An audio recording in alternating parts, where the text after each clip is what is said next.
And it looks like we're live, at least according to the YouTube Studio thing. Can you confirm? You mean the bastardization? Yeah, I got the notice that we are live, so Okay, then... greetings everyone. Yeah, there we go. For whatever reason, my YouTube page was just frozen, but it seems to be running now. So hello to all the 33 awesome people that are watching at the moment. Hi. First of all, since I haven't had a stream in 2020 yet, Happy New Year to everybody. Happy New Year, Jared, as well. And MultiT0mt0m is here. Hi. So, okay, it wasn't actually clear from the beginning if MultiT0mt0m wanted to join because I actually didn't expect him to show up, honestly. But MultiT0mt0m, if you want to join, what system are you using to get you in here? Right now, we are using Google Meet. So if you have an address to which we can send an invite, please just tell us.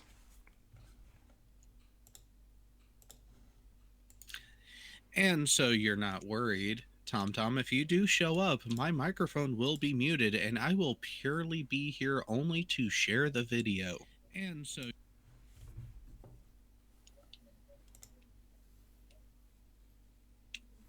So because yeah, sometimes I'm nice like that. yeah, MultiT0mt0m, if you join, it will be a 1 versus 1, if you're worried about that.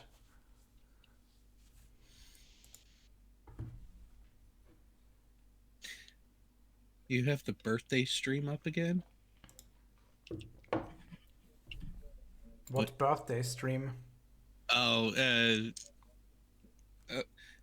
Micro said, "Why do you have the birthday stream up again?" And I think he's referring to just the starting soon instead of actually being able to see us. But then again, do people really need to see the ugly mugs at this point? Well, yeah, but they would have to see me, so maybe.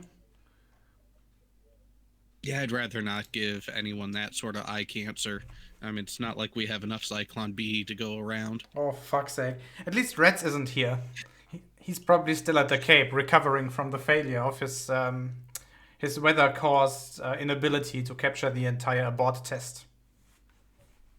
Yeah, that really was disappointing because uh, it would have been nice to see it in the definition that he was live streaming it, but you know, if it was perfectly captured every time, then there might be something to the whole thing of, oh, they're just faking it narrative that people try to push. But guess what? If they were faking it, why would it ever fail to capture on screen like that?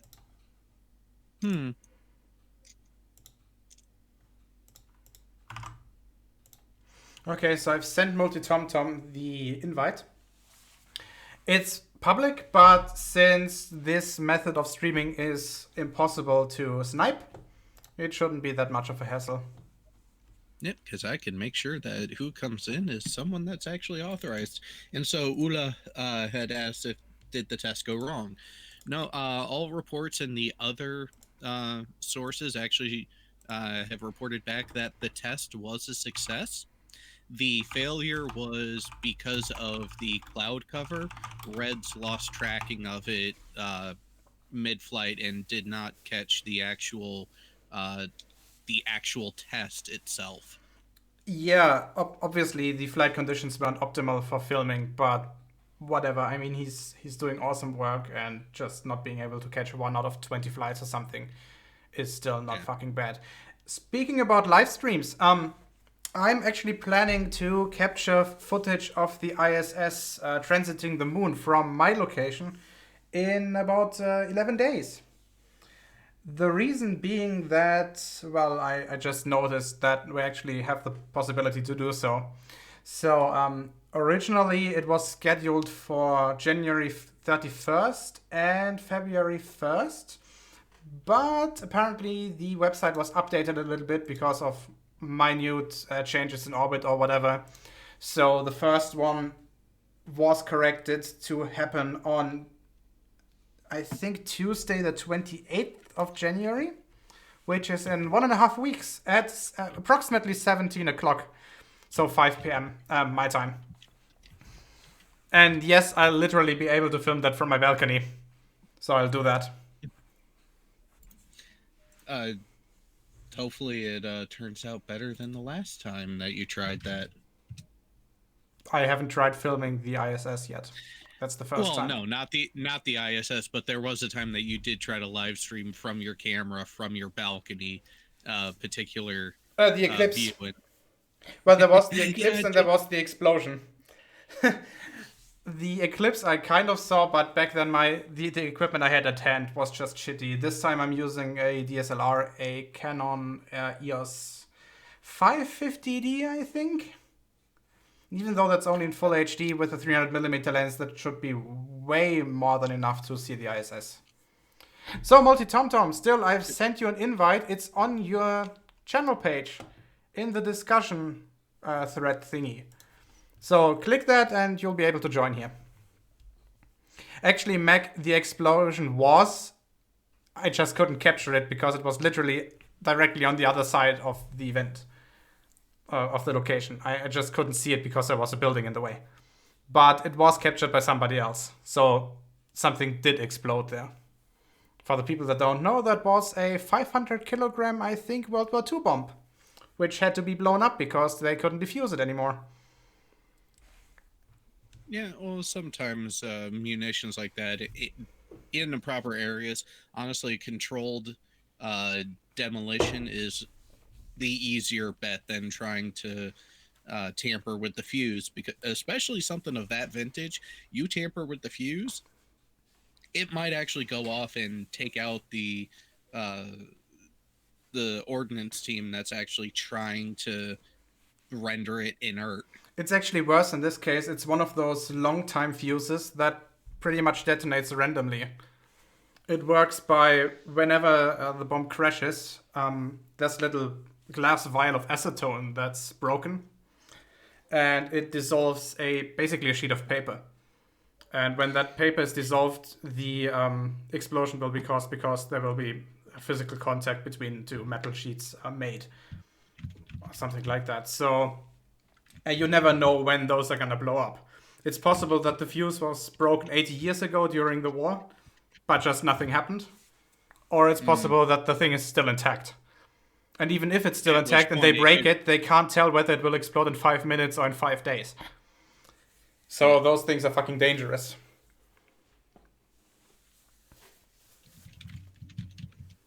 Come on, MultiT0mt0m, we're waiting for you. If you have a way of sending you a message via Discord or Skype or whatever, just tell me.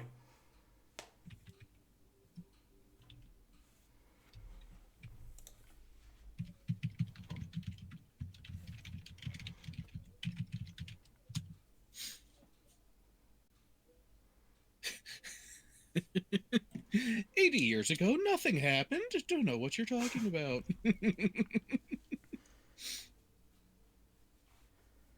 Well, in the meantime, should I go ahead and start playing one of the videos? No, let's just wait 5 more minutes.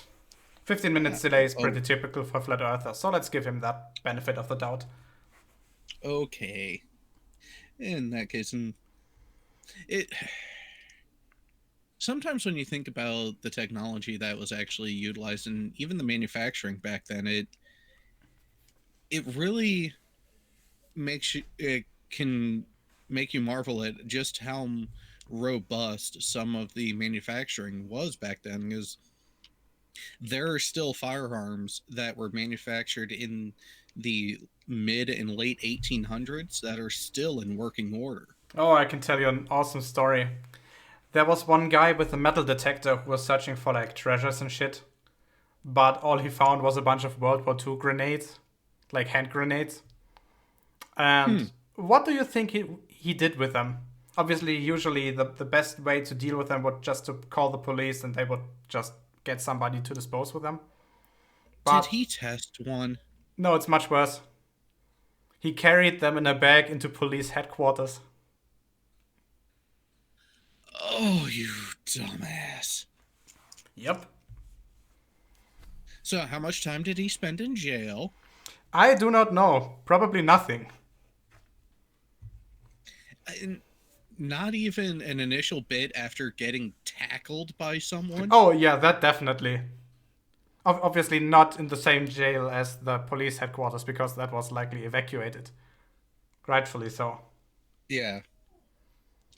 Which is why Uh, don't go metal detector searching in Germany. Just don't. It's not worth it.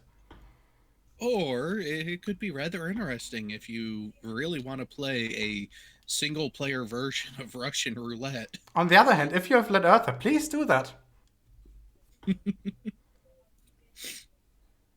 Yeah, MultiT0mt0m. I know that you're scared of Jared. That is understandable. I told you if you join, he's gonna mute himself and not do anything apart from playing your video. Yep.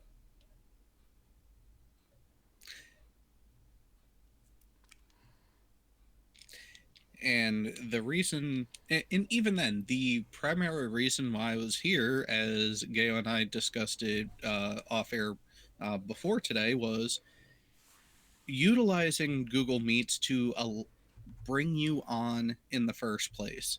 Now, unfortunately, to bring you into the panel to talk, I have to be here to click the allow button when you try to join. Beyond that, I really have no interest.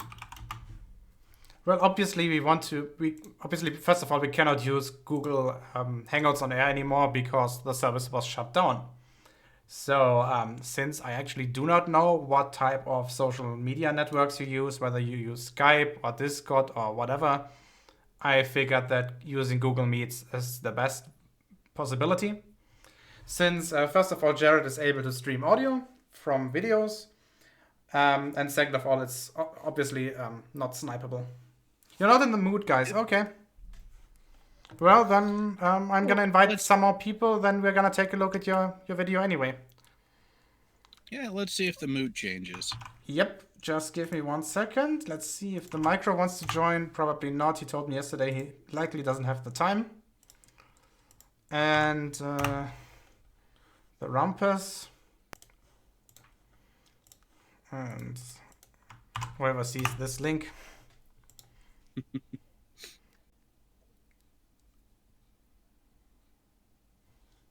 Tornado in the junkyard. Yeah, I'm gonna invite you. Give me a second. Yep. There we go. Not my show. Yep, not my show. So people can ask me all they want. It's up to the actual channel owner who is on the show today. I just need to know. So I'm typical cast of characters I'm expecting. By the way, Jared, Google Hangouts is being streamed now, so you can bring the video up.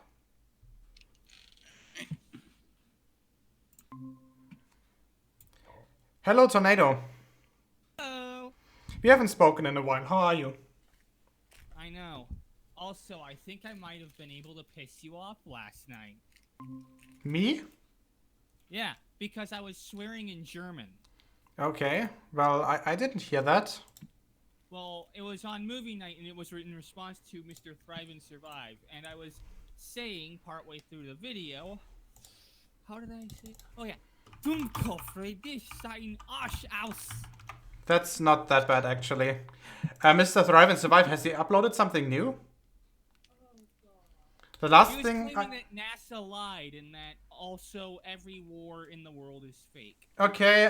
Just tell him to go over here. Take a metal detector and search for things, and he will quickly see that no, not all wars are fake. Uh-huh. You're talking to a real German, mother. Hello. Guten Abend. Wie geht es Ihnen heute? Mir geht es gut, danke der Nachfrage. Und selbst?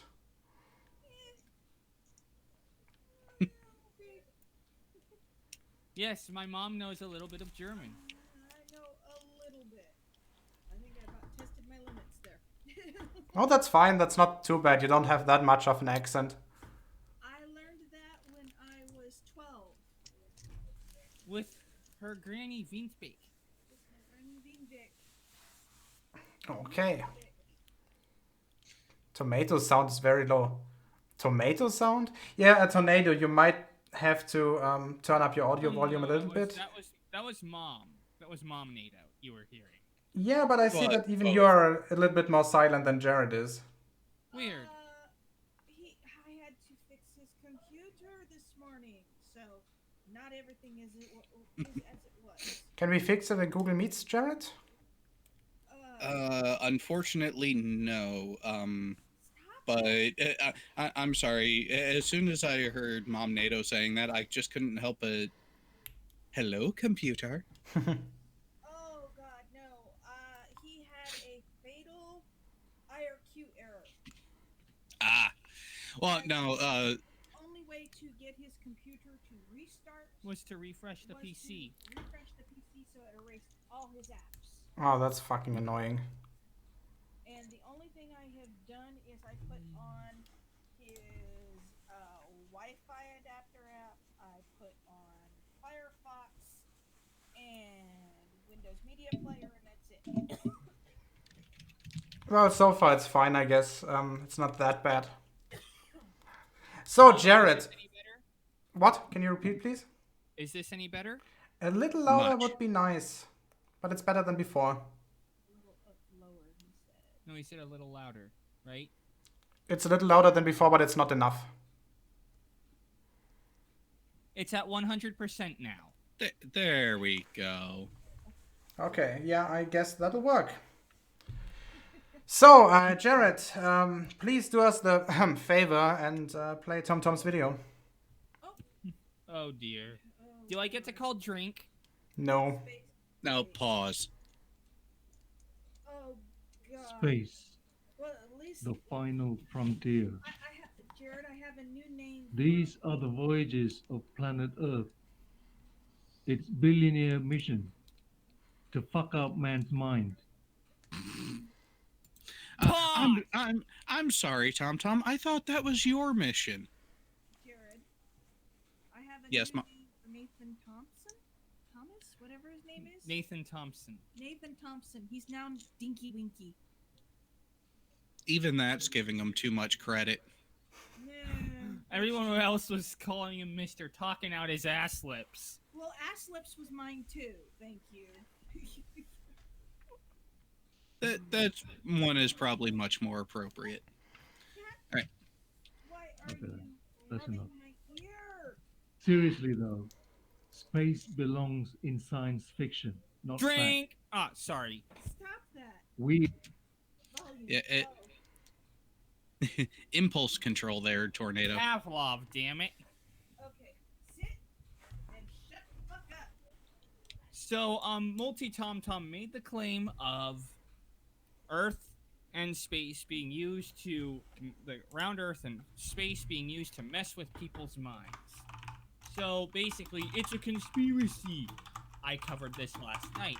The level of conspiracy required to hide the shape of the Earth requires literally 2 billion people plus to keep it hidden. The odds of that going and staying secret just the first day is literally 8 times less. It is 8 times less likely for the entire conspiracy to be hidden on the very first day than as it is that I would wake up tomorrow morning with the frickin' Mega Millions jackpot. And also, fuck MultiT0mt0m for that Star Trek parody. Yeah, I had to do a cleansing and actually played a few of the actual intro themes off air before we started. Yeah, that was direly necessary. What are we talking about? Is it the videos? You've already been looking at them, have you? We just started. All right. Literally 30 seconds in. Hey, the rumpus. Hello. Hello, people. Jared, Alex. Hi, Rumpus. How are you? I'm gradually getting over this bloody flu thing, so I'm almost human. I'm almost functional. Oh, it's getting worse after watching this video, trust me. Oh no! You're gonna make me ill again, Alex. Bloody I hell. still have some Mountain Dew left over, so let's roll on. It's a TomTom video there, Yes, Rumpus. What do you expect? Oh God, no! I may not be able to last the distance, but I'll give it a go. have all been brought up to believe in a fake cosmology. Pause. Do you ever That wasn't long. Yeah, you've all been brought up to believe in a fake cosmology that makes predictions about reality, and said predictions always come true, where a planet can be predicted to be in a specific location at a specific time, and it's located within 1 degree of where it's predicted to be in the real world. I mean, that's the thing about the claim that he's making. He's thinking that we are so indoctrinated that we wouldn't be able to actually figure out what's going on. Even if we just spawned 5 minutes ago, we would be able to just develop mathematics again and figure out what the fuck is going on. If he's thinking that just because... Let's put it this way. If NASA and ESA and all the organizations that he will claim are indoctrinating us would not exist, or would indeed be trying to indoctrinate us, we would instantly be able to call them out on that. Yeah, we have telescopes. We can see things. Yes, we're completely independent of what any state-funded organization will tell us. At least to a certain degree. You mean independent verification is a thing that can be done? No, I'm not. Definitely not saying that, Jared. No. How dare you misinterpret what I said so much? Say it ain't so. Who here has seen the ISS? I still haven't got round to looking at it. Has anybody else actually seen it? I've seen it, yes. I saw a seen a satellite couple one time transit. when I was watching the Boated meteor shower. You saw satellite? Oh, okay. It could have been the ISS. It could have been something else, but still. Oh, I've seen satellite. Yes, I've actually seen. Yes, I mean, if you go and lie down, get just away from the bright lights of a town or something, just lie down and then look up in the sky for about, I don't know, just about 10, 15 or more minutes. And certainly I tried to do it for 30 minutes, and I saw 3 satellites go by in that time. You just think, bloody hell, there's actually quite a lot of these little beasties running around. But I haven't specifically sought out the ISS. Obviously, you want to do that right after sundown, because most satellites are in a very low orbit, so it's likely that when you are in Earth's shadow on the night side, the satellites will be too, which is why you want to do that just after it's getting dark. Very good point there. Actually. And the ISS is no exception. It has a really, comparatively low orbit of about 400 kilometers at the moment, I think. Yeah, so 400, yeah. Yeah, so the best time to observe it is a few minutes after midnight, when the sky's getting dark. Not midnight, dusk. Sorry, dusk, yes. When the sky's getting dark, but there's still a chance that the ISS is getting illuminated. Yep. And, let's not forget that interesting phenomenon called a lunar transit that 2 people independently saw and worked out the parallax, and were able to calculate not just the height of the ISS, but how far it was away from them, and found the predicted value according to the heliocentric model. Indeed, I have a formula for that. You just need to pump in the 2 angles and the distance apart the 2 observers are, and I can tell you the angle. In fact, I did. Was it some guy with a philosophic? It wasn't Red Retro who did this about 3. Actually, 3 it years was. ago. It was Red Dragon Astronomy Live. Yeah, there was another one. Yeah, there's another one that was done a year before that by the Philosophical Truth or something, or the Epistemology Truth of Epistemology or something like that, and another guy on the Earth Discussions channel, and they gave me the numbers for their 2 angles and their distance apart, and I came up with a value of 410 kilometers for the thing they were looking at. And then guess what? It's 410 kilometers above us. It was within a meter. It was in 10 meters of the actual value of the ISS of that day, which was, I thought, quite amazing. Yeah, it's quite awesome how well we can actually measure this. It is incredible. It's incredible. Even considering how cheap the equipment is that you need to do that. I mean, with $1,000 maximum, you're in. Yeah. And not even. Yeah, I don't think you need to do that. Yeah, I mean, you don't need a clever camera. You just need to know the angle, particular time, and say, oh, there's the angle. And you can see it without, an aided, can't you? So if you just, provided you've got a sextant and a clock. Yeah, that's right. Yep. Yeah, exactly. Sextant and a clock, you can do it. So you don't need to. If you want to get pictures, yes. If you want to get some pictures, then that's a bit more troublesome. But if you just want to get an observation of it and work out what height it is using a bit of maths, You just need an astrolabe type thing or sextant, or as you say, and then Well, just you know the want distance between. you want the parallax in front of the moon, and I think you cannot measure this fast enough with the sextant. You would actually need to photograph it and measure it later. Well, I think the thing that the guy who did it, this epistemology of truth or whatever it was, he just used a large astrolabe type thing and just simply saw when it was a particular time and just took the angle. That's all you need is just the angle to the thing from your observer position and the distance between the two observers. And he made sure it was in a line. So they chose a particular time when they knew it would be midpoint between them. So it'd be in the same plane. And then the maths gets a bit more complicated if you're looking at to the side. So you need the ISS to be on above the straight line between the two observers, and I think that's what Red's Rhetoric tried to do. We didn't quite get that. The Astronomy Lab, they didn't quite get a line where the Yeah, but they corrected for it later and it worked out. I don't think they corrected for it. They did later, yes. There was an event about maybe 3 months ago when Antonio Suberets pointed out that there was a slight methodological mistake in what they did, so they corrected for it. Oh, right, And got even more accurate. Ooh. Yeah, so you don't need much equipment. You just need something to measure angles to something. That's all you need. But obviously, you want to take a picky, then this is a bit more tricky. Well, it's almost as if trigonometry works, you know? Yes, it is indeed. It's almost as if math can be used to make predictions about reality. And if those predictions come true, then we can be sure that what other people are claiming is in fact reality. See MultiT0mt0m, it's called mathematics. It works. And we can get the maths to make predictions and then check those predictions and then see if they're true or not. Ooh. Okay, Jared, do us a favor and please continue. Universe created from a Big Bang. But what caused it to explode? Where did this atom come from? Drink. Stop. Darn it, again. I can't believe I just said that. It is a bit of Pavlovian. So 1, not an explosion. 2, not an atom. Does anyone else want to go into more detail on how that statement was wrong? Yeah, but is this really relevant to the main thrust of his point? I mean, going about how the universe started is also a troublesome area because obviously we don't know for sure exactly what happened. And Yeah, but does it even matter? It's usually the least of their problems. The question, or the fact that we cannot explain what exactly happened, does not, or why it happened, does not mean that we cannot show that it happened. Well, actually, with the Big Bang, there are quite a number of cosmologists who think the Big Bang didn't actually happen. It's not completely out of order to say there was no Big Bang. MultiT0mt0m in the side chat, no, you were not taught at school it was an atom. You might have been told that it was the size of an atom, but not an atom. Or smaller. It used to be called the primeval atom at one point in history. Yeah, It's called but Big even Bang. then it's not a literal atom. No, Also, it's not literal. where did this explosion, well, quote-unquote explosion happen? Everywhere. That's the point.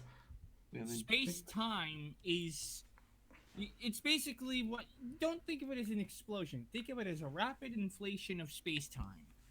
Yeah, hyper-expansion is the actual terminology. Those who actually study this shit. Is this what his main video is about? Is this the main issue, or is he getting onto some more things that can be? This is more rapid fire from him of a bunch of flat earth nonsense. Yeah, so in order for him to make his failed conclusion, he first has to lay out his failed and flawed foundation. And the Gish-Gallop that follows. Right, and the fact we don't know how the Big Bang started is a fundamental part of his argument, is it? Apparently, so let's see what else he gets just fractally wrong. It just happened to float in space or nothingness. This explosion then spontaneously created billions of galaxies. Billions and trillions Stop. of stars. Okay, where should we start? First of all, no, galaxies didn't instantly form after the Big Bang.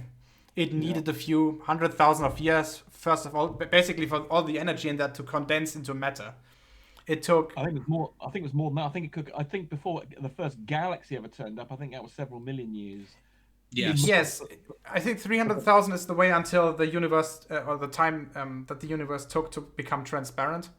Exactly, the recombinations. Yep. It's called. Yes. In other words, when atoms formed at 300,000 years, that's when the electrons and the protons started to get together to form atoms. It ceased to be ionized. Yep. And then gravity kicked in, first stars, first galaxies formed, and so on and so forth.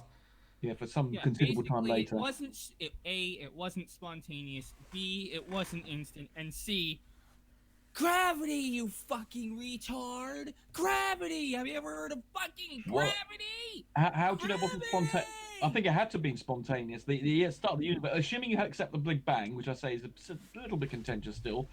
It'll have to be presumably it's a quantum fluctuation that is spontaneous. No, remember, before there is no before the Big Bang.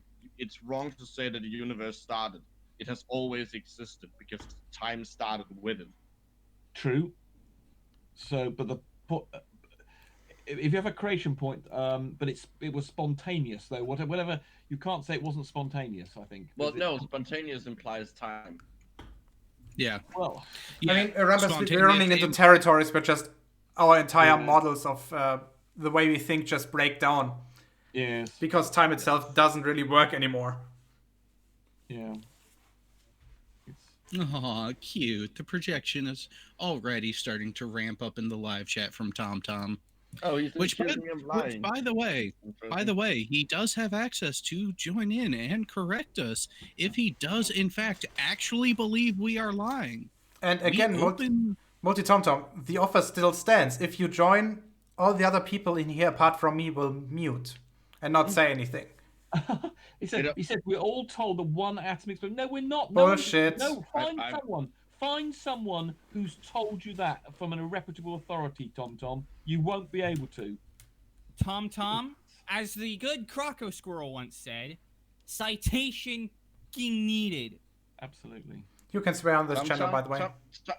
I want TomTom to go onto Amazon right now, and I want him to buy a physics book for children You mean and see what it says. quantum physics for dummies? No, actually, I was at a bookstore Younger. recently, and I actually did see a quantum physics book for children. Nice. Yeah, so we certainly want a citation from you, TomTom. Where? Yeah, it's in the you science told textbooks. MultiT0mt0m, Authority. cite a science textbook that says that. If you're making the claim that science says that, then you should be able to show this. But you're And he not. says we are all told. We are all told. So lots and lots of people apparently are I telling us wasn't. this. Yeah, well, we know that actually, but he's. This is the thing about flatties. They're so stupid. They can't seem to comprehend simple things that have happened to them. They've got a memory of a goldfish, and they just remanufacture. They No. rewrite history to be how they believe. That's they a fucking want it to insult be. to goldfish. God damn. I'm sorry, Rumpus. I have to correct you. It's not Alright. that the flirfs like Tommy Boy here are stupid. No, he's outright fucking lying. No, I honestly think it's more stupid. I know we got this contentious spin. I believe they're just stupid. I mean, when you're stupid, your memory doesn't work properly. You don't understand what's happened to you, and so all you have left to do is to believe what happened is something you want to believe happened, because you can't interpret events that happen in your life even in a few minutes earlier. So they get confused about what's happened to them. Their brain doesn't work. Jared, your brain works much better than theirs. They can't remember what's happened to them, and they can't understand it, so they get confused. Okay, let's again, little dose of honesty here, Rumpus. If someone was that functionally limited in their mental abilities, would they be able to produce a video like this and not have massive editing errors in it? Well, Yeah, Jared, I to be fair, you haven't played the entire video yet. Oh, and MultiT0mt0m is going on about how the Good point. Earth is 10,000 years old. It's like, if he can test this, if he can test the age of the Earth, then prove radiometric dating is wrong too. Oh, radiometric dating is just a conspiracy. Oh no, just remember, radiometric dating is one of the things that we actually finally got an admission from Kent Hovind that he doesn't know. Yeah, that was overdue. And I still haven't watched the entire thing, only the first third, maybe. Oh, And he doesn't even know what allele frequencies are. I'm crying out loud. No, that's not the worst from that.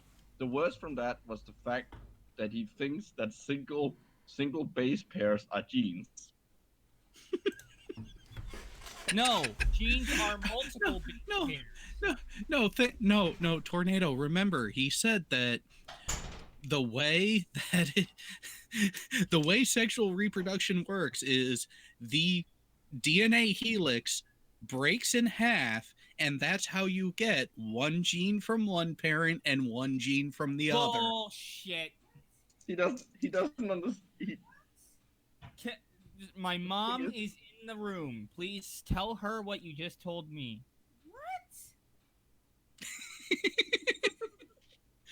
Yes, if you go back and watch the debate between Conspiracy Cats and Kent Hovind, Hovind tried to explain the genetics of sexual reproduction as the double helix breaking in half, and that's how you get half of the genetic material from the mother, half of the genetic material from the father. Because two non-identical single-stranded DNA can apparently pair up. Oh my god. That's not how any of that works. Well, the thing is that Hovind has made this mistake. Well, let's just assume stupidity here, right? Give him the benefit of the doubt and saying he's not doing this on purpose. He's actually that retarded. He's been making that mistake for at least a decade. I remember that More. Thunderfoot's first taking what was the name of the series? Why creationists are idiots or something. Thank you very much. That one. His first video, I think it was his first. Yes, pointed Hovind out about this specific thing. He has been corrected in 2007 or 2008 about this, but he still has not retracted that claim. Because I think what he did back then was just mixing up the separation of chromosomes during mitosis with the actual genetic strand splitting up, which is obviously not working. Well, mitosis as well, I think. Well, but we're talking about sexual reproduction, so it's meiosis. Yeah, but you still get the chromosomes torn apart during mitosis. Computer code from God Almighty. DNA is not a computer code. It is a set of chemicals. So yeah. And if it was a code, it would be fucking horrible. Let's just say that Hovind has been corrected so many times on this.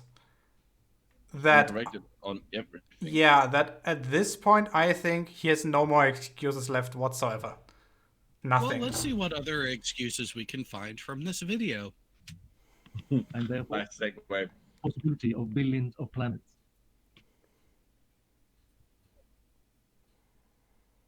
Whee! What if it's the complete opposite of this? What if? Pause. What we see here is, well, a geometrical clusterfuck. That is the only way I can phrase it. It's actually much worse. Because I want to know how the water isn't run out. Yeah, that's the exact point, Micro. He's showing both clouds, which we know produce rain, but he's still showing, quote, windows and doors of heaven. So does MultiT0mt0m actually think that there are windows in that dome that cause rain? Is that what he's trying to say here? Well, if you have a window, it wouldn't cause rain. It would cause like a solid stream. Well, yeah. It wouldn't To a call it certain rain. degree. It would be like a waterfall. Well, it depends on the size of the window, wouldn't it? There's also... Well, but if you only have one tiny window, you're getting one drop. Well, obviously there's not enough bandwidth, so to say. So yeah, it's fucking retarded either way. Also, the pressure must be fucking immense. Well, that's why it's curved, to actually deal with the load stress. Don't give them ideas. Now, of course, there's several No. issues here. Hang on. Micro, what word did I use? Curved. True. I want to know what the big hole in the at the very top is. No, you don't. With a pipe. No, you don't. Yes, I do. It's TomTom. That big hole probably goes bah. Actually, that big hole probably ends up in his skull. Because at this point, a lobotomy is the only way in which we can explain his retardedness. I mean, you don't make holes in skulls to lobotomize someone. Micro, MultiT0mt0m probably did. We could. No, you do it through the nose. I know, but do you assume that MultiT0mt0m or one of his doctors is intelligent enough to do it the correct way? Hold on, don't insult his doctors. Well, They're trained psychiatric Psychiatrist. psychiatrists, are you sure? Not veterinarians? Well, he is human. Well, Are he you sure did about the thing that? for swine. Now, I've got Yes. several issues regarding the whole flat Earth thing. Not only is it a geometrical clusterfuck, obviously we don't see the sun and the moon 24/7, 365 like the flat Earth would require. Also, Because even if you were out of the illumination pattern of the sun, you'd still be able to see it. Just like the light from the stars is too dispersed, yet we're still able to see them. On top of that, we'd be able to see every star in the night sky, no matter where it is. Well, no, we because wouldn't of- be able to see. We will be able to see one star, the sun. because Also- it would light up the whole thing. do you notice how the waters above the firmament curve all the way around and actually go somewhat upside down on the sides? So it's almost What- as if they're dishonest. Why aren't they falling off? Yep, that's the question. It's almost Also, as if they're also dishonest. what's above the water? I mean, the More water, water? above the no, the water above the firmament seems to stop. So is that where heaven is? Anyway, there's also the other issue regarding all of this. There's a lot of issues here. Well. So, Touching on the I biggest. think Baryon might be onto something. Wait, chemtrails are to get condensation off the dome. They're Windex. It's also obvious now. That makes sense. Yeah, obviously the quote-unquote model that MultiT0mt0m is presenting here does not work in any conceivable way, shape, or form. It's, as King Crocoduck once said, fractally wrong. No matter how far you zoom in or zoom out into this, it will always be wrong. Because it's just I like fucked how beyond he's repair. labeled- There's no way in which you can make this work. None whatsoever. I like how he's labeled sea and mountains, not land, mountains. Yeah. So, if the moon is not a solid object, why can we get a radar return from it? Better yet, if the moon is not a solid object, why are there shadows on it? If it's not a solid object, how the fuck did we land on it? And smash things into it. And then he says Mars is just a light in the sky. No. I mean, it is from our perspective, but No, when you can get actually closer, you can actually resolve the actual angular diameter of Mars with a relatively small telescope.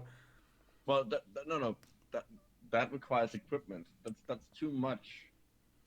You can only use your eyes. You can't touch the equipment. It's been the telescope has been programmed. Oh yeah, by- so a completely analog device without any kind of computer being attached to it is suddenly fucked. yes. Oh yeah, I You forgot. can't Because- trust lenses. They're full of Because microchips. raisins. We can't trust the atoms in there because they make up everything. Except they don't. Is an enclosed system. All the evidence is pointing to this fact. No, it doesn't. Absolutely. You fucking not. idiot. Wait, if the Earth is an enclosed system, why are we getting energy from an external source? Better Well, no, yet, the sun is inside. To be fair, in this, well, it's Yeah. also not an enclosed system because there's holes in it. There's holes in the firmament. Even then, Even in his own Microblock, model. let's just assume that what he's showing right now would be an enclosed system. Wouldn't we boil to death over time because the energy of the sun can't escape? But it's not an enclosed system. There's literally holes in the firmament in his own model. Yeah, but if he's saying that it's a closed system, which he just did, that wouldn't work because we would So be he's boiled to death. disagreeing with his own model. More or less, yeah, because he doesn't have the internal consistency to actually think about what he's saying. gee, it's almost as if his model falls apart upon the smallest bit of scientific literacy. Oh, And that's because he's a fucking idiot, ding. So he's saying that the reason why we can get the radar echo and lasers to the moon, that's because it's actually the dome. So why is it? Uh-huh. Hang on. So why is it that we only get the return when the moon is in the direction of the transmission? And also, Also, why don't we why get the it's so return only far- 2.6 seconds after we send the poles out, which means that the distance to it is approximately 400,000 kilometers. The dome is very far away. Mm. And only in one movable location. It's a very Yeah, special. yeah, dome. we'll go with that. Does this flat Earth thing require a chain of magic just to work? Yeah, again, It's it's not just practically special. wrong. It cannot work in any conceivable way. Completely impossible. It's a very special dome, just like TomTom. Ooh. Simple fact of the matter is that gas has to be contained. No. This fact alone Pause. blows- Technically, he's not wrong. He's just going with a physical container. Yeah, again, if he thinks that a physical container is necessary to stop two different pieces of gas from equalizing their pressure, well, obviously with two different pressures, then why the hell is the atmosphere not as dense if you drive up into the mountains? I mean, the pressure on sea level is more than it is on the top of a mountain. Why don't Because those God equalize? wanted it that way. That's why. What? God wanted it that way. Oh yeah, I forgot. See? It all Jesus makes is always sense. the answer or something. Yeah. It's just Okay, God. I'm gonna ask MultiT0mt0m. I'm gonna ask him to do something. MultiT0mt0m, I'm going up through your chat, and you've been spouting nothing but positive. You've been spouting positive claim after positive claim. Mars is just a light in the sky. Sun and moon are not solid objects. Moon is not a solid object. Sun and moon are in our sky. Earth is flat. Blah blah blah blah blah. You're making a lot of positive claims, but you're providing absolutely nothing to back them up. So I'm going to ask you, provide citations for them with evidence. So No, we're watching the video. That's the basically, evidence. citation fucking needed. No, that's you see the evidence right here. Ah, you Right in mean front you of mean you. the video that was written on YouTube University? Yeah. It's a very prestigious university. It publishes a lot. MultiT0mt0m, if you want us to take your flat Earth model seriously, you have to provide positive evidence for it and provide citations.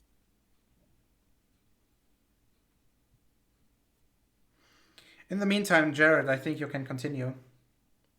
the heliocentric model out into outer space. Then the astronomers ask, have you ever looked at a planet through a telescope? Yes. When you look at the night sky, you will see lights of different shapes and sizes. Stop. You would you only haven't. equate a light to Stop. a planet. Different Pause. shapes? Different shapes? Only I when mean, it's out of focus. I mean, the only thing that we see is approximate spheres, obviously, because of gravity. No, you see dots and spheres. You see dots Well, and not circles. only- Yeah, okay, that's fair. That's technically two different shapes. Hold on. I have to correct MultiT0mt0m here. We'll In the be video. here all day. The thing is, here's the issue. If you see one of those lights in the sky and you point your telescope to it in order to resolve better details, because the only reason it looks like it's a light in the sky is because the angular resolution of all the little details is too small for your naked eye to observe. That's why we have telescopes in order to reserve greater detail. They increase the angular resolution, making it easier to pick apart details. Yeah, The and it bigger doesn't the even. telescope, the greater the angular resolution. You don't even need a telescope. That's the thing. Yeah, you just need- Binoculars will nicely do yeah, for pair of features on the binoculars will- moon. Binoculars will even be enough to see the Galilean moons.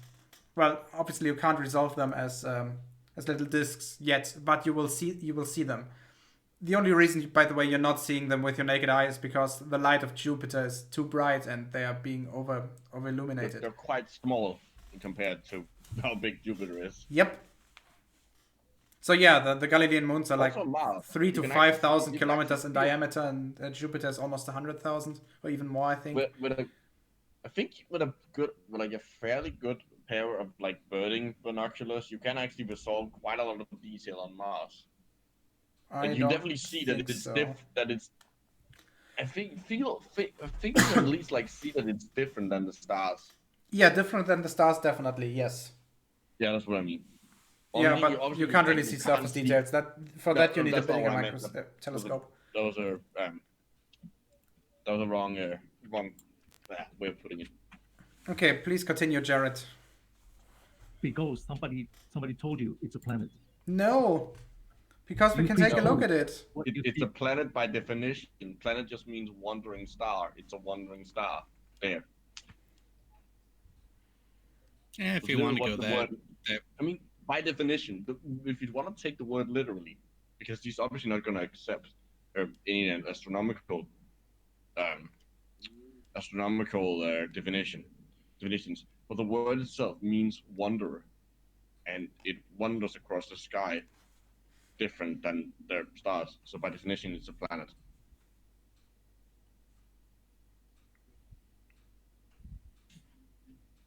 Which means It's a you can't planet. just say it's a light in the sky anymore, right? Well, it's a wandering light. Well, it's Still a planet. whenever they are saying it's just a light in the sky, they are right and they are also wrong, because it is a light in the sky, but it is not just a light in the sky. We can measure way more properties than it just being there and moving in a certain way, because we have modern equipment. Well, it's also weird, like, oh, it's like when creationists say that, oh, do you think we're just made of chemicals, as if that's like somehow less impressive, like as if it's lower, which is light. But yeah, something is making that light. Where's the light coming from? There has to be something there to make the light. It's like does he think there's just like a point in the sky that just makes light, like for no reason? Maybe. I don't know. I would ask MultiT0mt0m if he dared to join, but he doesn't want to. Get your. Here's the thing, There's MultiT0mt0m. no point in talking to him. He's not listening. He's away from 15 minutes. He said so. yeah, okay. In the He's meantime, making every excuse to not Planet. join. Do not exist. They are simply wandering stars. Wait. Meaning? Wait. Hold Pause. on. They can't both not exist and be something. I think what he's trying to say here is they are not physical bodies in our solar system that are being illuminated by Then the you sun should- Then you and should moving learn around to the sun. talk better. Yeah, but it's funny how they, have certain properties. Like when you view them from a certain angle, like Venus, and you notice how it seems to change phase instead of just being one solid light source. And some of these lights in the sky, when you zoom into them, have surface features like weather patterns and terrain and even massive storms. Nah. That's all made up by the microchips in the lenses. Of completely analog telescopes. Yes. It's analog microchips. and haven't you been paying attention, Tornado? Yeah. I mean, you can make Have- analog microchips technically. and set up colonies there. These planets are terra firma, Stop. and you can go and visit No, and they're set not up. terra firma because they're not Terran. Well, does he understand the concept of a gas planet? No. No, he just said they're Earth. That's what terra firma means. I think it means solid rock or solid surface. No, but terra literally refers to the Earth. Yeah, I know. So he just said that he thinks we think they're Earth, which is a weird claim. No, I'm actually giving him the benefit of the doubt here that He's I'm just glad. trying to say that they are solid surface, or that they have solid surfaces. Which is Okay. true for only It's true 3 for all out of the 7 planets No, in our it's true solar for all of system the that aren't planets. Earth? It's 4 true out of for- the 8. Yeah, No, but it's true obviously for all not the counting planets. Earth in that case. Tornado. It's true for all the planets. All the planets have a solid surface because they all have a solid core. Actually, not necessarily. It's possible that the cores of Jupiter, Saturn, Uranus, and Neptune are basically dissolved in the atmosphere. Fair point. But like the current models of them have them with cores. They have them with cores, yes, but we don't necessarily know whether those cores are solid blocks. Okay, but well, Or whether I'm they are still like gonna- slushies. I'm still gonna go with the simple version of like there's a rock in the middle. Well, I mean, obviously using simplistic models to MultiT0mt0m is justifiable because you wouldn't understand the Yeah. complicated ones. Although I guess would it technically, if we had a planet that was like so hot that the surface was melted, would we then technically call it solid? I mean, do we call the atmosphere of Venus an atmosphere? It's over the critical pressure and over the critical temperature, so it's technically also an ocean.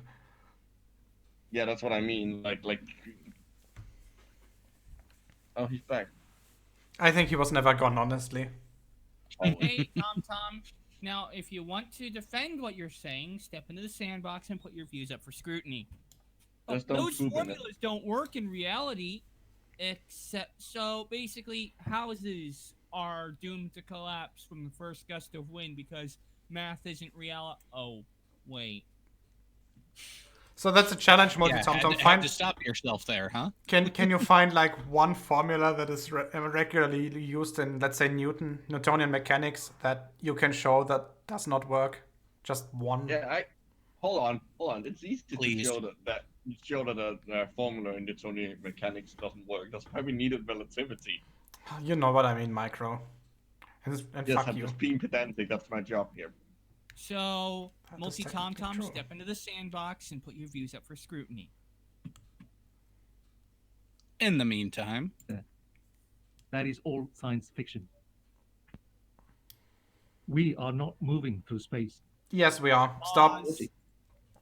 Relative to what? There are multiple ways in which we can show that we are moving through space. One of which is basically the dipole of the redshift of the stars in our night sky.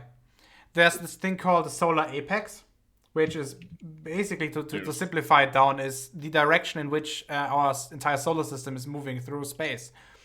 And we can show that it's moving in that direction because the stars in that direction are slightly blue shifted, and the stars in the opposite direction are slightly red shifted.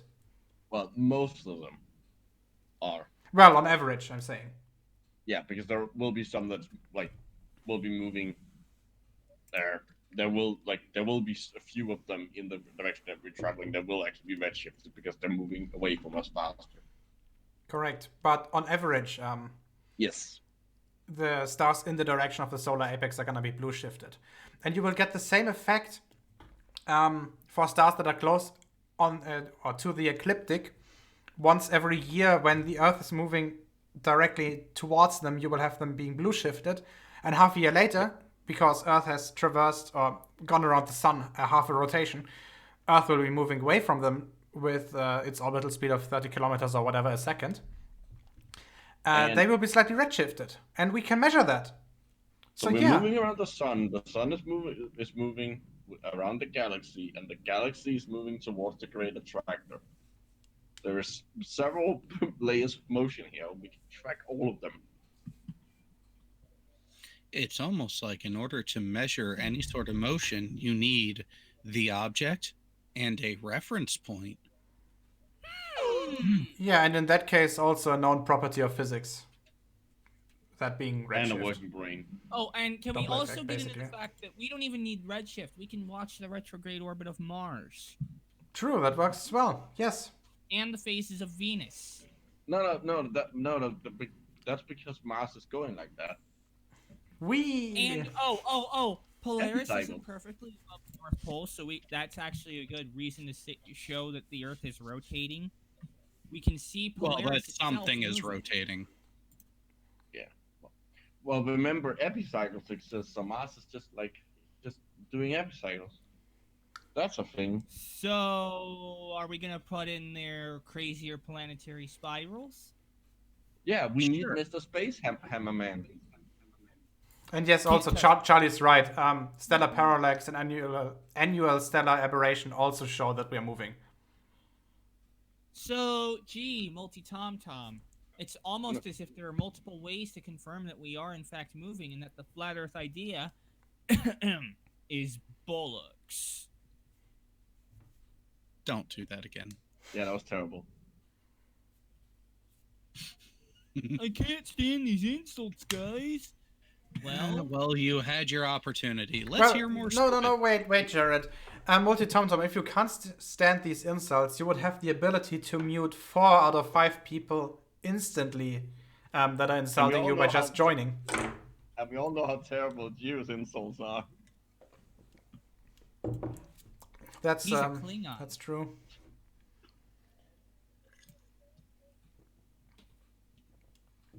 Klingon, if you want somebody who's able to insult you, just pick a Tellarite. Agreed. That if we are moving, then we should see different stars and different constellations each night. Pause. No, stop. There is no. Okay, he doesn't understand how big those distances actually are. Okay, MultiT0mt0m. The distance between Earth and the Sun is referred to as 1 astronomical unit, or say 150 million kilometers.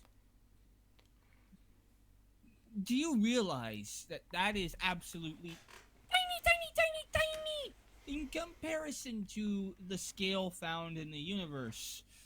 Like You the lost them nearest at star kilometers. to us, Proxima Centauri, that's 4 light years away.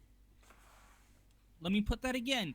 4 light years. Yes, and That's- the Probably 150 have kilometers, 150 million kilometers towards the sun is 8 light minutes. Yeah.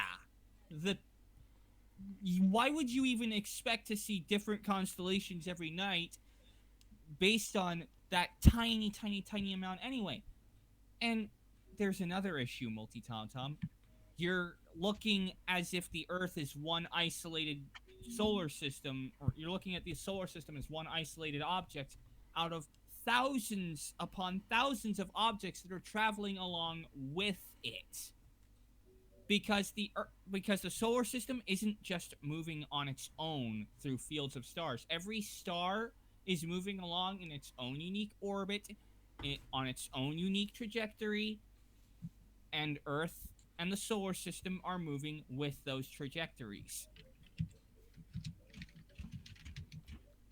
Is it that hard to understand, MultiT0mt0m? For him, probably yes. Yes.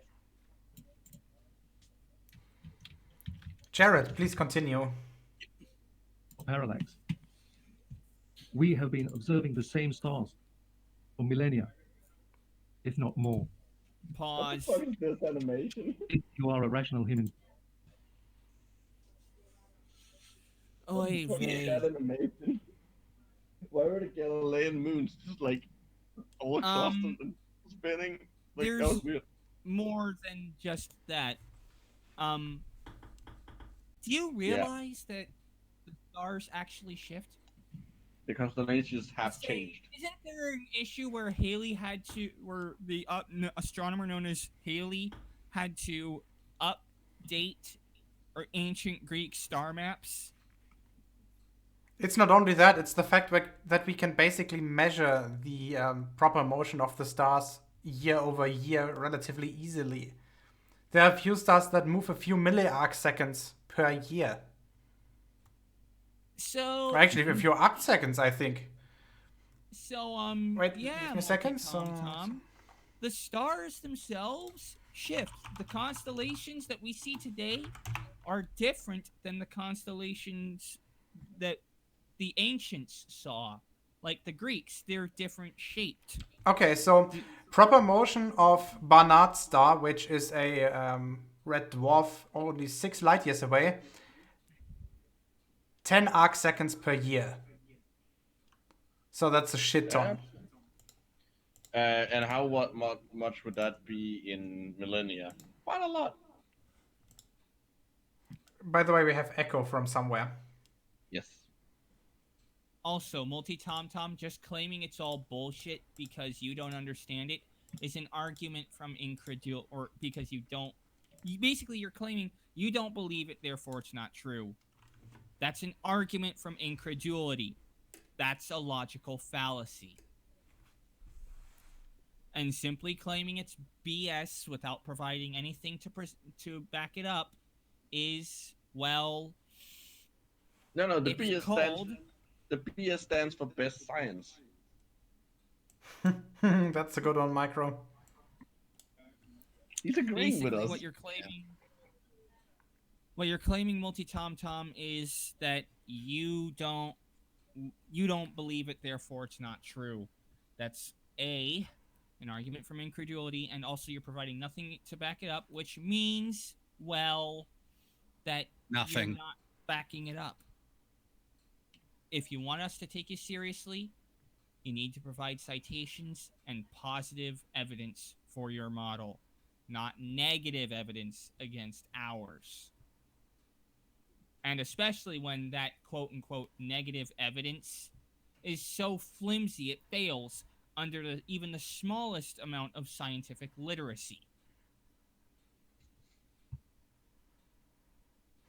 So, MultiT0mt0m, step into the sandbox You are a and rational- use up for scrutiny. You know he's not going to, so you can stop asking. Human being, you must by now accept that the moon landing was one of the biggest psyops by a government in history. Pause. Well, that's bullshit. We can move on. Not only is it just bullshit, it's demonstrably false. That's the same thing. Yeah. Tomato. That is just saying the same thing, but without swear words. It's saying the same thing with more steps. Can we just...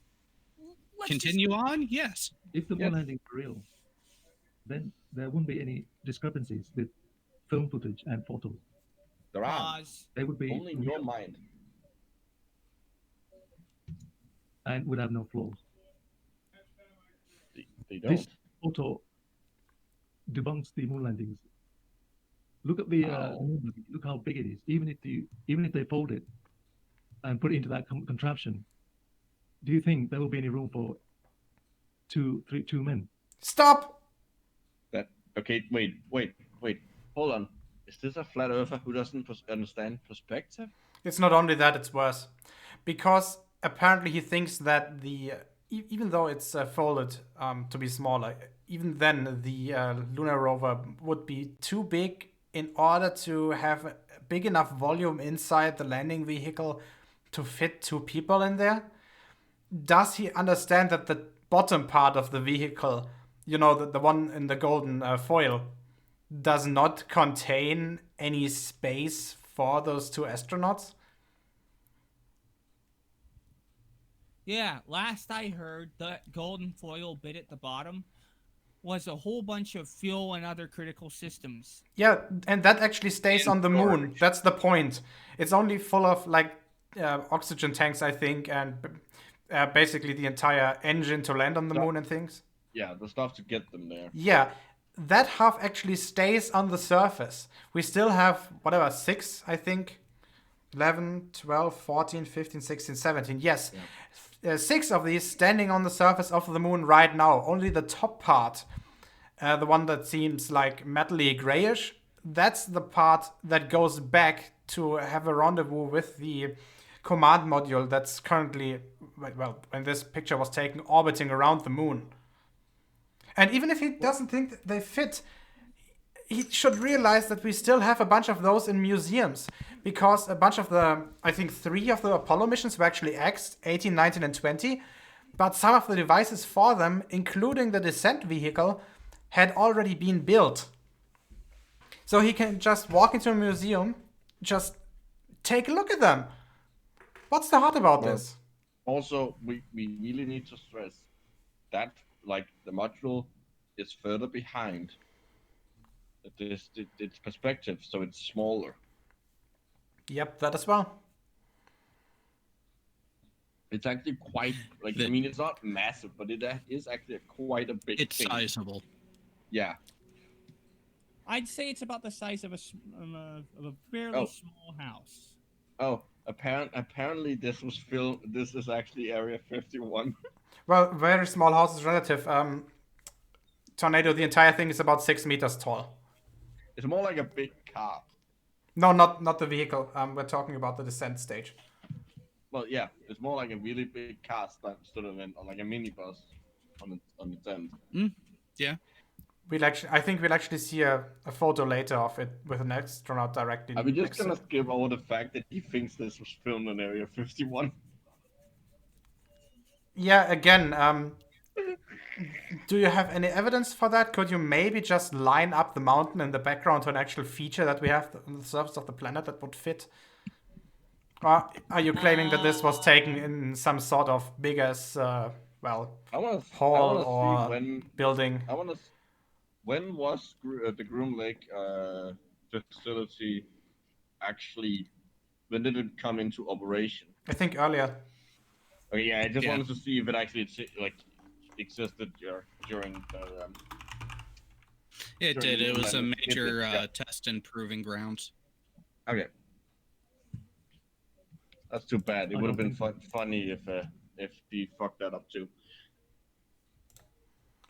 It apparently the U2 plane was tested there, so that would be in the mid 50s. Okay, yeah, that makes sense.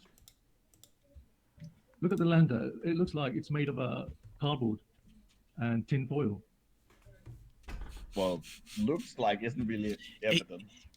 Yeah, and here's the thing. People have used cheap materials to make seemingly visually accurate representations of things. That doesn't mean the real ones were made from that material. Yeah, Like, it's almost, I think you would be surprised about how many cosplayers their costumes are made out of like cardboard and foam Cardboard, So- foam, and paint. polyethylene. Yeah, like light Styrofoam. materials. Many of those swords are made of styrofoam because they should be light, and obviously you shouldn't be able to use them as a weapon. Yeah, you don't want to be carrying around a sword the whole day. That gets quite heavy. It's already quite uncomfortable to cosplay in a certain costumes. Depends on what you cosplay in. That's what I mean. Like in some costumes, if it's one that has like any kind of like where you're just like slightly enclosed, you fucking ball to death. Like there's literally there's like fucking cooling systems in those things. Yeah, I mean, obviously, when we're talking about cosplays, the expert here would be Jared's mom, who regularly cosplays as the boomer from Left 4 Dead. Nice.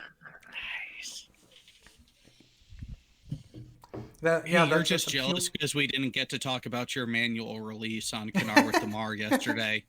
Yeah, that was a funny one. And the biggest problem, Oh, retracting and, its only ball. here's Mr. Flipside actually said something interesting.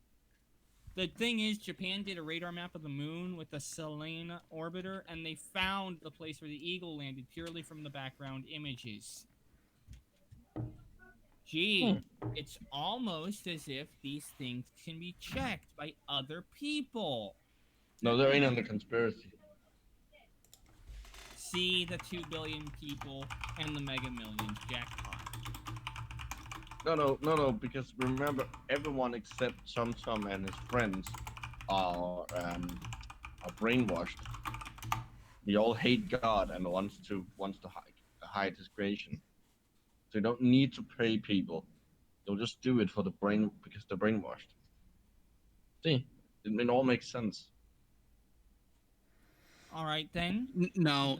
What it is he hates his God because his God doesn't allow him to eat the glorious bacon. You know, some people don't try bacon for religious reasons. I don't try religion for bacon reasons. Okay, you know you can make bacon that isn't made out of pork, right? No, you can't. Yes, you can. No, It's you not. no, you can't. It's not bacon. It Pat, says bacon on it. It's not bacon. are you talking about the tofu shit? No, like turkey And bacon. turkey. Oh god, turkey. Who would Or- make or- bacon out of or turkey? beef. That's just a crime. You Just- can make. just You no. can make. You can. Like, you can make it out of beef. Well, Yeah, veal. that's called jerky. No, you can make like actual bacon. Like it tastes like bacon out of veal. But it's not bacon. That's the thing. Close enough. Veal is fucking delicious though. If you enjoyed it, then the baby cow didn't die in vain. Radiator bacon. the chat is not happy with me. See, that means make you're the wrong. flip side of hungry. That's an argument for popularity. True, but in this case, it's correct anyway. Well, you are talking about something that is subjective. So, although no, technically there is an objective portion to what is and is not bacon. Yeah, there's a definition And- for it. Let's No, see. No, Yeah. it's subjective. Salad is bacon now. Define bacon. Salad leaves are bacon now. It's just Well, vegan you know, bacon. if you want to go down to the individual components, you can even say that cake is breakfast. Okay. Webster's online dictionary: bacon, a side of a pig cured and smoked. And B, Okay. thin strips of meat other than pork that is cured and smoked. God damn it. So technically, it See? doesn't need to be made out of a pig. Ha. Shut the fuck up, Micro. Also, salad is vegetable bacon. It's thin, it's crisp, and it's crispy. Does beer count as a Not salad? all bacon. Not all bacon is crispy, though. Then you're making it wrong. Okay, I agree with you on that point. Moving on. Yeah, moving on. Let's continue. Scrutinized. I'm getting hungry In already. the 1960s and 1970s because they didn't have the technology. Wait, Today, what? with Can you high repeat the last definition- sentence? Stop. Can you scroll back 10 seconds? I need to hear that again. The 1970s because they didn't have the technology. This wouldn't have been scrutinized this close in the 1960s and 1970s because they didn't have the technology. Stop. Yeah, they also didn't have the technology to fake it with such precision. It's even worse because if the moon landing was fake, guess who would be the first person to point that out? The United Soviet Socialist Republic. Yes, the Russians would point that out because that would be fucking gold for them. If they had the chance to show that America is full of shit, and by the way, I'm not saying that America is not full of shit, just for different reasons, they would do that instantly. Yeah, because, they were spying on each other. And they were at war. Well, no, they were not technically at war. But they were enemies, at least. So yeah, if the Americans would have been able, for example, to point out that Yuri Gagarin actually didn't go to space, they would have done that. And if the Soviets would be able to point out that, yeah, the moon landings, those didn't actually work, then they would be pointing out that as well, as soon as they found that out. And it's not only that the Soviets traced that and actually congratulated the Americans later. It's also that there were dozens, if not hundreds, of amateurs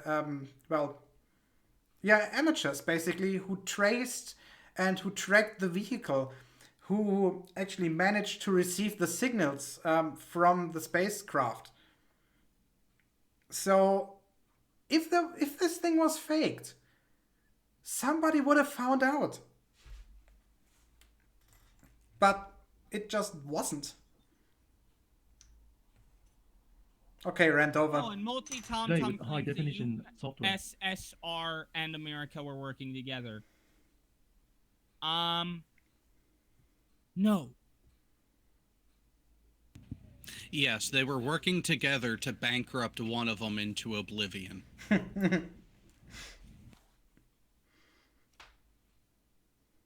We can debunk the moon landings very, very easily.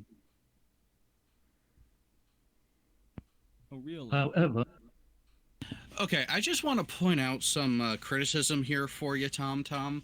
I am playing this at an increased speed, and you have pauses that are multiple seconds long in an increased rate of replay. That's not Get good. to the fucking point. if you want to close your eyes and be blind to the truth, then so be it. Nobody can help you except yourself. Why are you talking in the mirror again there, Tommy boy? Damn, you beat me to it. Argument. Is this another batch of projection? Probably. Well, that is how they make the hologram moon. Yeah, MultiT0mt0m is projecting his failure to, accurately scrutinize evidence onto others. No, you would stop at failure.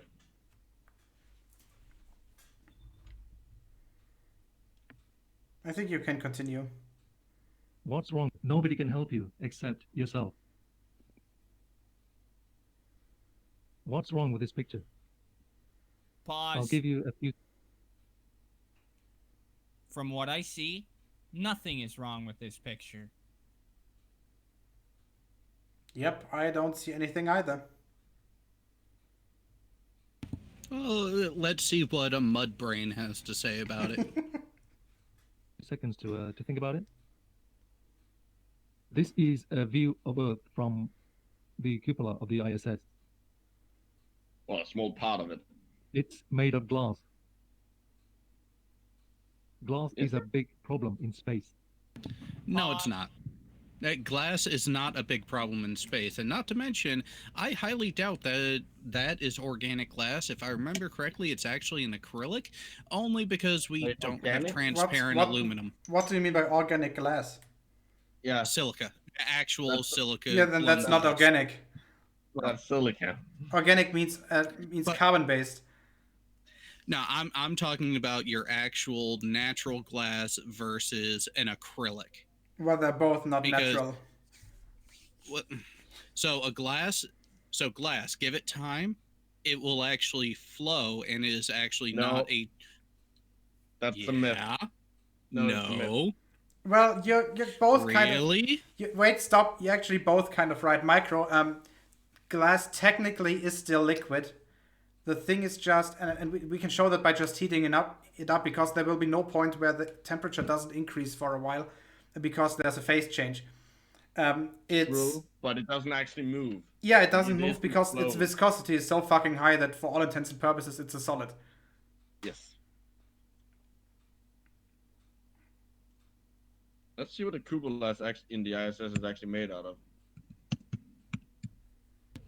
I'm pretty sure it was a transparent acrylic, like what they use for large viewing tanks at aquariums.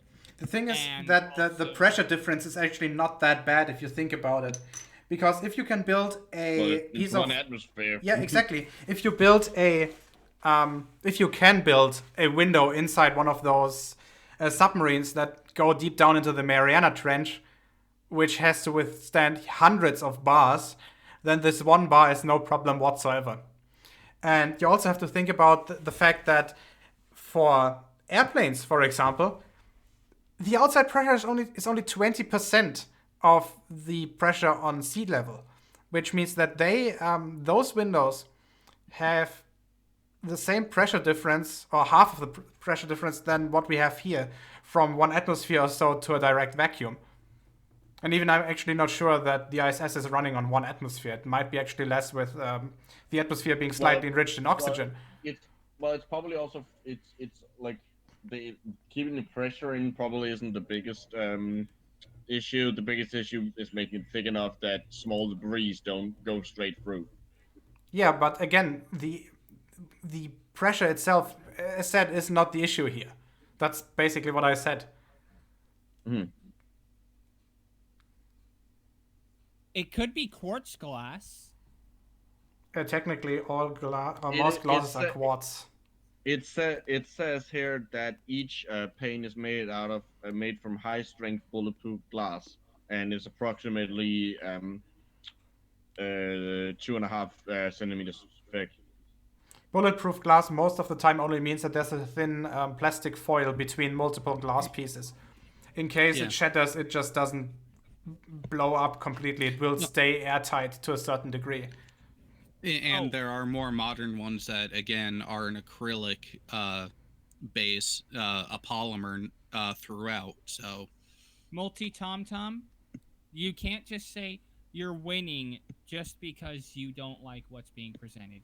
No, it's because he doesn't understand what we're saying, so he thinks he's winning. Yeah, our arguments our arguments are too complicated. Therefore, he's Our right. words. It's still an argument from incredulity. Moving on.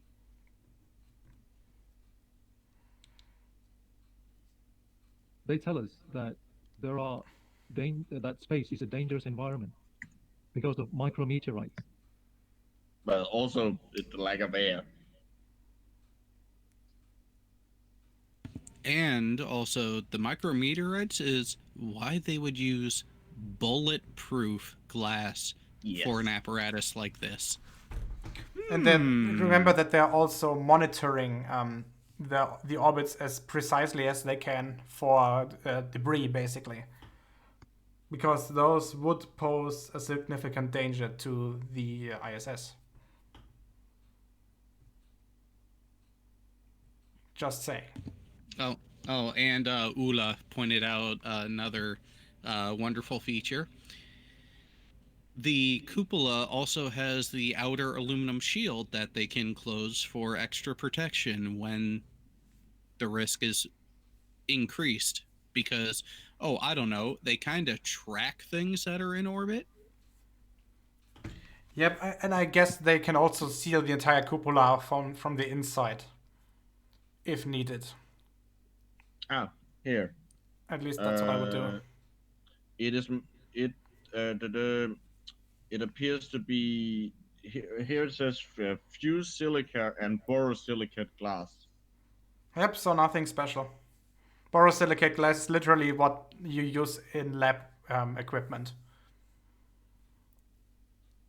And then the shutters are made out of Kevlar and Nextel sheets. Oh, you're saying that they are literally bulletproof vests? Kind of. At least if this is actually, this is the cupola. Oh yeah. Yeah, MultiT0mt0m, if you're going to claim the ISS is a fantasy, you need to provide positive evidence to back it up. All I'm hearing is more claims without evidence, and therefore I will dismiss them without evidence. Moving on. What's an IBG problem? I think that's a typo he meant to say big.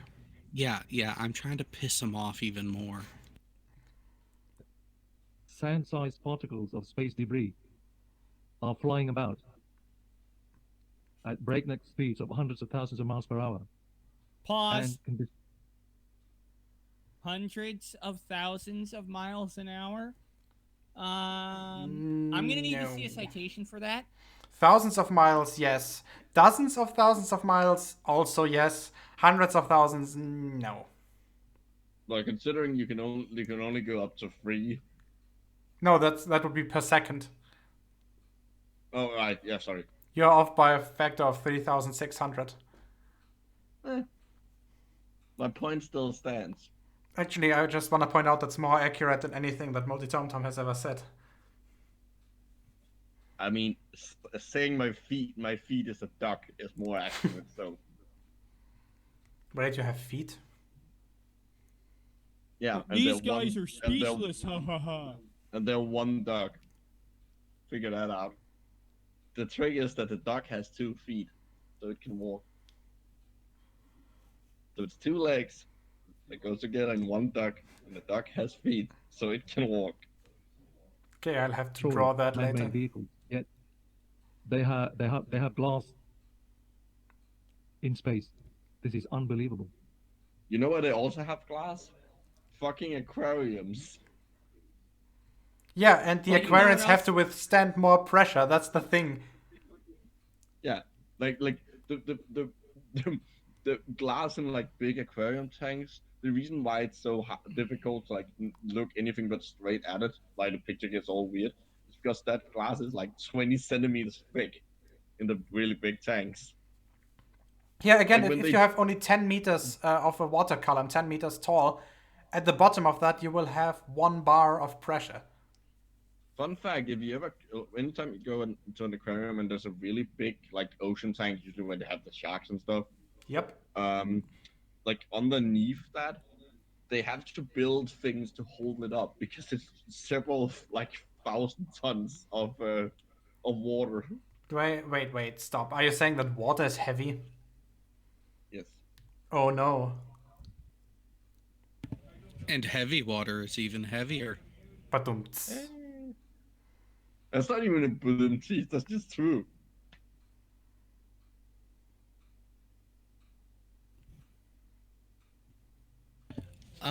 Ula, yes. On Okinawa, there is an aquarium there that is the single largest pane viewing glass for an ocean tank. And it is also the only aquarium that houses not just one, but last I recall, 3 whale sharks. No, Yes, I've been there. They have whale sharks in Atlanta too. Oh, they have them in Atlanta now? Yes. In Atlanta, They're are they young, swimming in the but- Coca-Cola factory? No, Oh, they're swimming oh. at the aquarium. Wait, Also, wait, stop, Micro. We all know that Atlanta is only made out of 2 things: the airport and the Coca-Cola factory. That's it. Well, no. MultiT0mt0m claimed you hold- need hold energy on. shields like in Star Trek for. Hold on, the airport ISS. isn't even in Atlanta. Like it's Based way on- outside. It isn't connected to the rest of the city. It doesn't count. It's just the cola factory.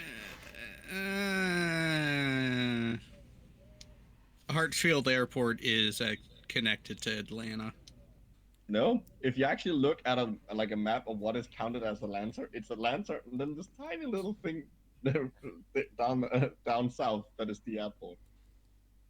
That's just counted as Atlanta, so the airport is in Atlanta. Ugly German Truth haven't is made it asking back.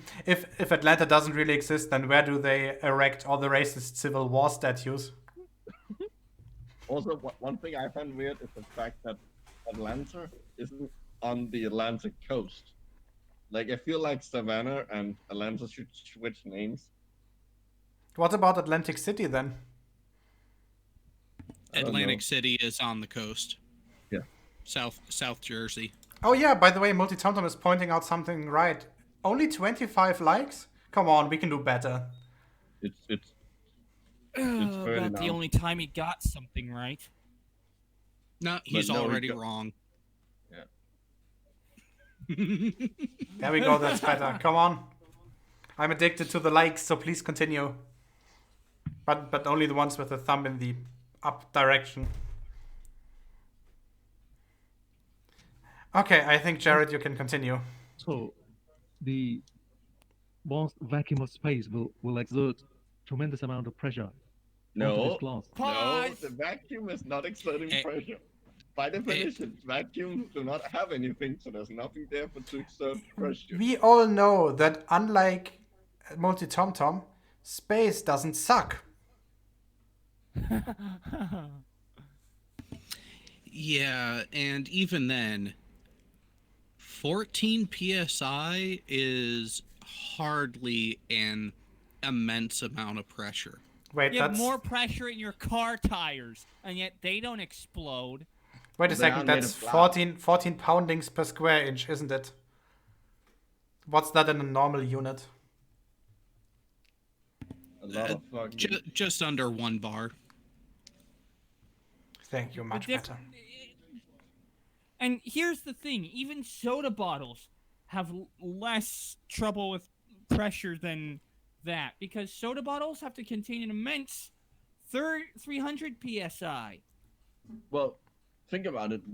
Like everyone has probably done this in physics class in school, where you take like a glass dome and pump out the air inside it. I That was glass about dome, that glass dome isn't that thick. I And was about to yet say it something like similar. Those flasks that I use in chemistry in the lab, you can suck all the air out of them and they don't implode. And our pumps are exactly. reasonably good. I'm talking 10 to the minus, well, 10 to the minus 3 maybe millibars approximately. So that's more than 99.99% of the air out. But that's not a vacuum. That's just very thin air. Yeah, but then technically there is no such thing as a vacuum. Okay, maybe 30 psi, but still. I have, wait, I could be I have wrong. one in my, I have one in my closet at home. That's a vacuum. Also, MultiT0mt0m is saying space completely destroyed, and I might be wrong on the soda bottle numbers, but still, we can make materials on Earth that are capable of withstanding greater pressure differentials than the difference between the inside of the ISS and the vacuum I mean, space. the ISS was made on Earth, so yeah. Wait a second, Micro. Did you just say a minute ago that you have a vacuum in your closet? Yeah. Did you forget to inflate her?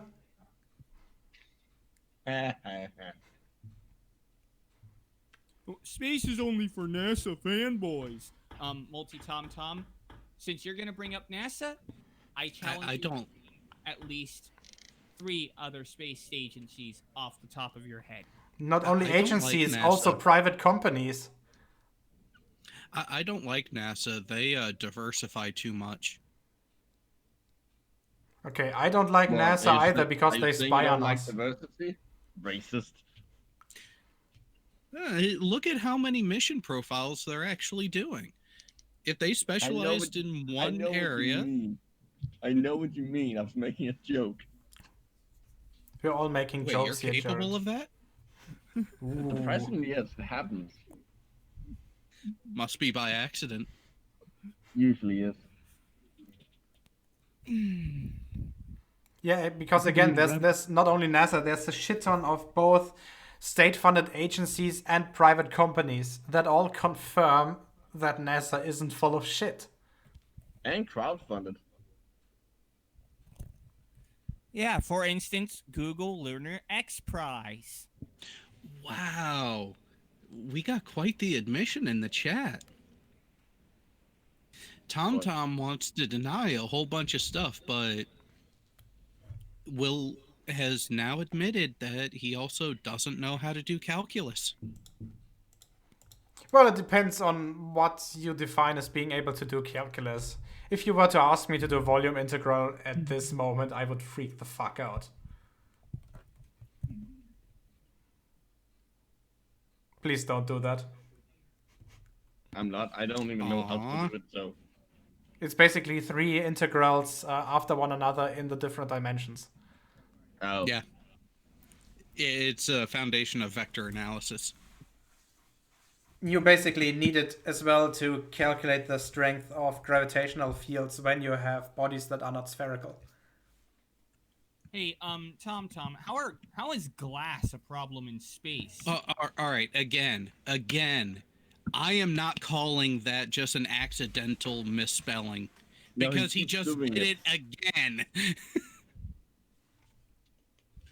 Again, not an idiot, just full of shit.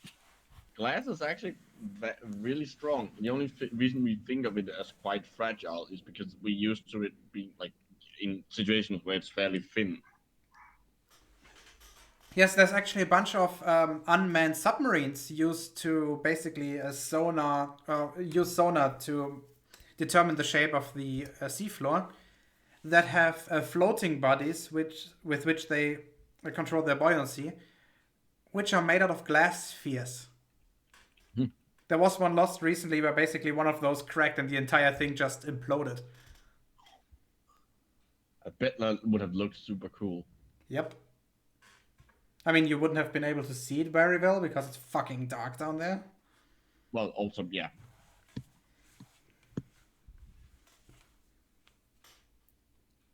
So yeah, glass is not as weak, especially when it's been used undersea under greater pressures for how many decades? Almost a century at this point. Probably even more. Yeah. It's like he's claiming that micrometeorites are a big problem for glass. Glass can stop fucking bullets. Also, I don't Yes. throw my meteorites at the International Space Station. Then the gravitational pull of the Earth is pulling the vehicle one way towards the Earth, and Yes. the more powerful gravitational pull of the Sun is pulling it the other way towards the Sun. Pause. No, But no, it's no, not stop, more let it powerful. run. Let it run. So, where is the equilibrium? Stop! The equilibrium, the point in space where the gravitational attraction towards the sun and towards the Earth is identical, that's called the Lagrangian 1 point. Just saying. And isn't that where the Epic Discover is currently located? It is, and it's approximately 1.5 million kilometers away. Oops. So yeah, Oh, the and ISS wanna is know- closer to the Earth by a factor of a few hundred. And not just that, Few thousand, how did actually, but we whatever. come to the determination that that equilibrium point would be in that rough area? Using yeah. science. Calculus. And gravity, you fucking retard. Gravity! Have you ever heard of fucking gravity? What? Gravity! Gravity! Hang on, where the hell is that baseball bat? What?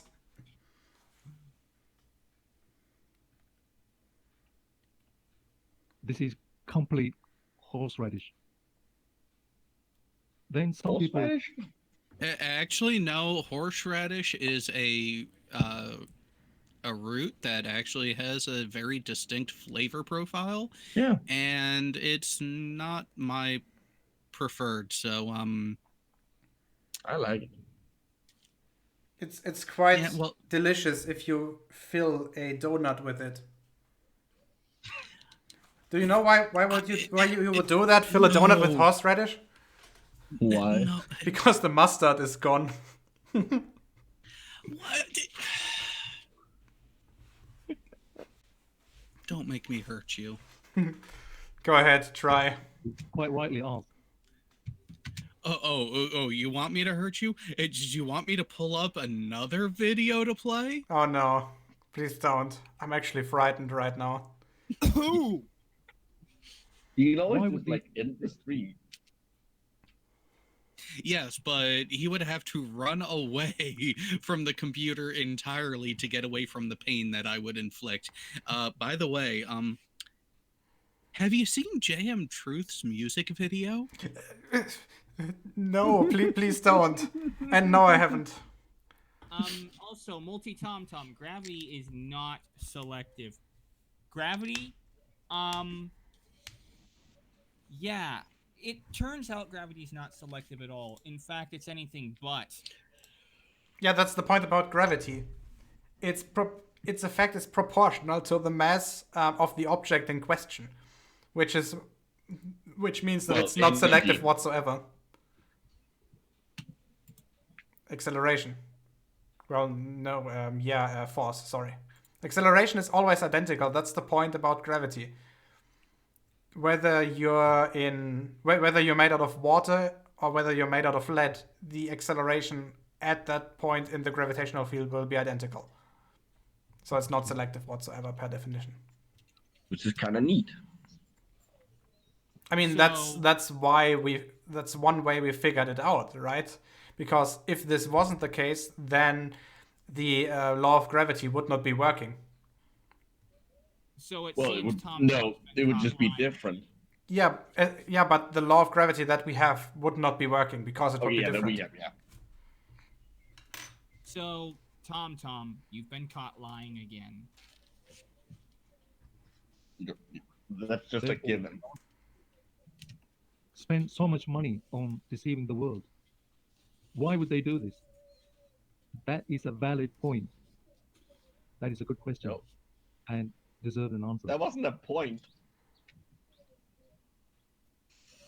I don't think he understands what it means to make a point in a conversation No, I or a think presentation. I think what he's trying to say here is that we would have a point in asking why somebody would deceive like this. Oh, and what do you think the chances are he answers it in the next 35 seconds of this video? Let's see, 4%. Zip.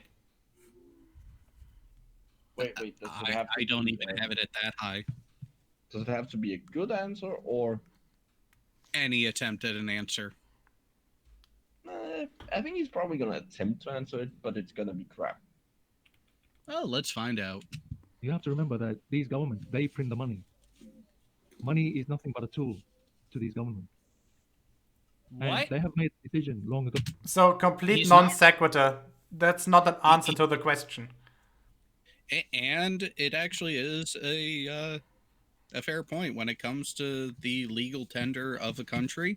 It is just an arbitrary designation by the government of that nation, and they, in most instances, are the ones to actually control the printing and issuing of said legal tender. Except here's a fun fact. The US government doesn't actually have direct control over the printing of its own currency. That goes to the IRS No. or Federal No. Reserve, I should say. Yes. The Federal Reserve, which is not a government agency. Despite his name. That might actually be identical in the EU. Well, in the EU, you also have the issue that it's spread out over multiple countries. Yes, obviously. Well, I'm not talking about the EU, but the Eurozone. Right. You know what I mean? But I don't But think it's still the spread. European Central Bank is a government agency. In But I'm other not sure words, about that one. MultiT0mt0m caught lying again.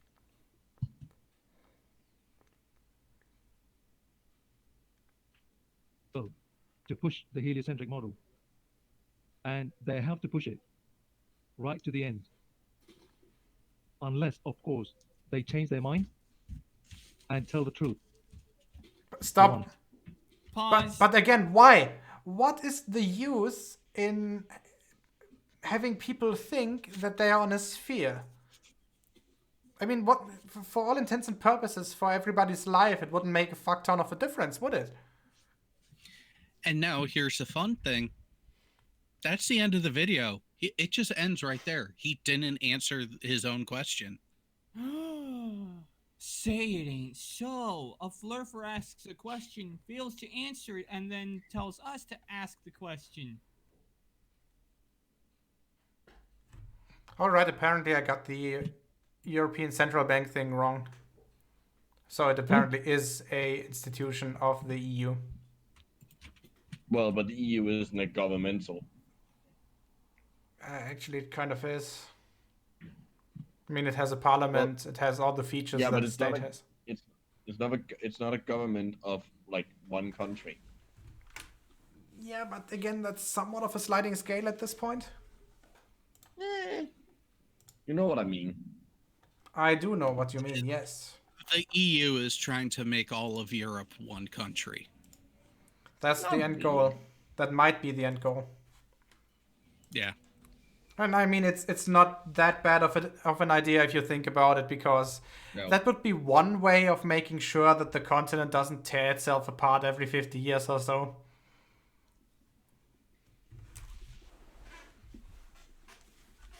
And so far, it has worked quite well. Of course, now my big question is MultiT0mt0m actually going to step into the sandbox, or is he just... No. No. For someone who said he doesn't have the time or energy to come into the panel, he is sure as hell spent a lot of freaking time in the live chat. So it's almost as if he's lying. Well, he is communicating, right? Yes, saying stuff. You think he's technically not saying anything, he's typing. Which is why I said communicating. Yep. I'm just correcting Mike. Wait. Hold on. Are you saying that he's able to write without saying the words out loud? I make no definitive claim on that in either direction. Oh, and MultiT0mt0m says, in my model, gravity is a dirty word.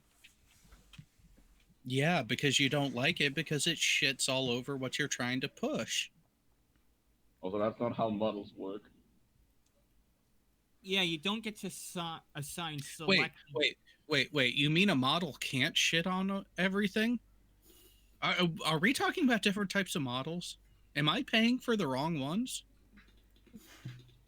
Okay, so we have another video that we could take a look at. That one I've actually not seen completely. So that's a little bit of a Kinder Surprise egg there. Let's just start, I guess.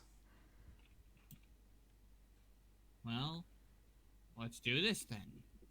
It's not like we have anything better to do. It's time to see the world through 2020 vision. Geo, That's you not- can't watch So this people video. in- What? Why? What? I don't have 2020 vision? Yeah, you doesn't have 2020 vision. This vision It's is time terrible. to see the Hey, world. as long as I'm wearing my glasses, I'm fine. But if I took them off, yeah, So- no, I can't see anything. Shit. So basically, MultiT0mt0m, is MultiT0mt0m saying in this video that it's time to see the world with glasses? If No. you need them. But I mean, that's a bit of a weird tangent to go on. I don't think that's what he was thinking. Copernicus thinker is correct. MultiT0mt0m is the illegitimate offspring of Flat Earth, Austin Jesus, and Debbie Duran. Oh! Ugh. Why did you put that image in my head? By the way, spoiler alert. Duran Eternal. When? I don't know yet. When? March 20th, I think.